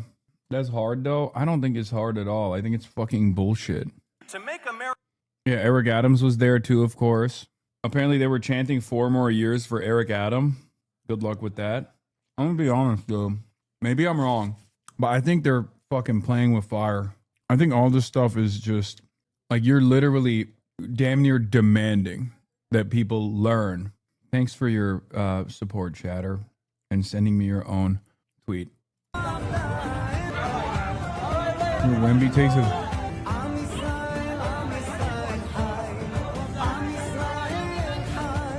It's... the fuck? Mom, why does Hassan Piper love Wembley so much? Hell yeah. Because I know ball. I thought we were taking the day off. I missed the first 4 hours of the broadcast. Well, guess what? You can subscribe and rewind, chatter, and see the entire broadcast in all of its glory. No Lego. Anyway, I'm done for the day. I'll see y'all tomorrow. Will's here, so I gotta go. I gotta go do the podcast. We'll talk about it all and more. We'll do the Lego thing tomorrow. Okay? Bye, everybody. Stunning lo-fi introduction, starting off the day. All the chatter's trickling in. Also, people hate. Sunny in Los Angeles, California, says Hassan. Stun luck to the stun luck to the topics just begun. 'Cause there is again. Hassan is streaming. Hassan is streaming. There is again. Hassan is streaming. Hassan is streaming.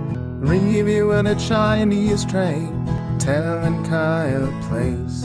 Sun and Asmin chatter loss, giving Grinning's grace. Zoran winning NYC, woke 2 back with the force. The Rogan of the left, to me a dumb himbo still of course. The Charlie Kirk assassination, the Fear and Online show. 8 full fucking years of this, and plenty more to go. Doing fun stuff tomorrow, throw PBS up on the screen. A man-made horror reaction brought to you by this life's dream. 'Cause there he is again, Hasan is streaming, Hasan is streaming.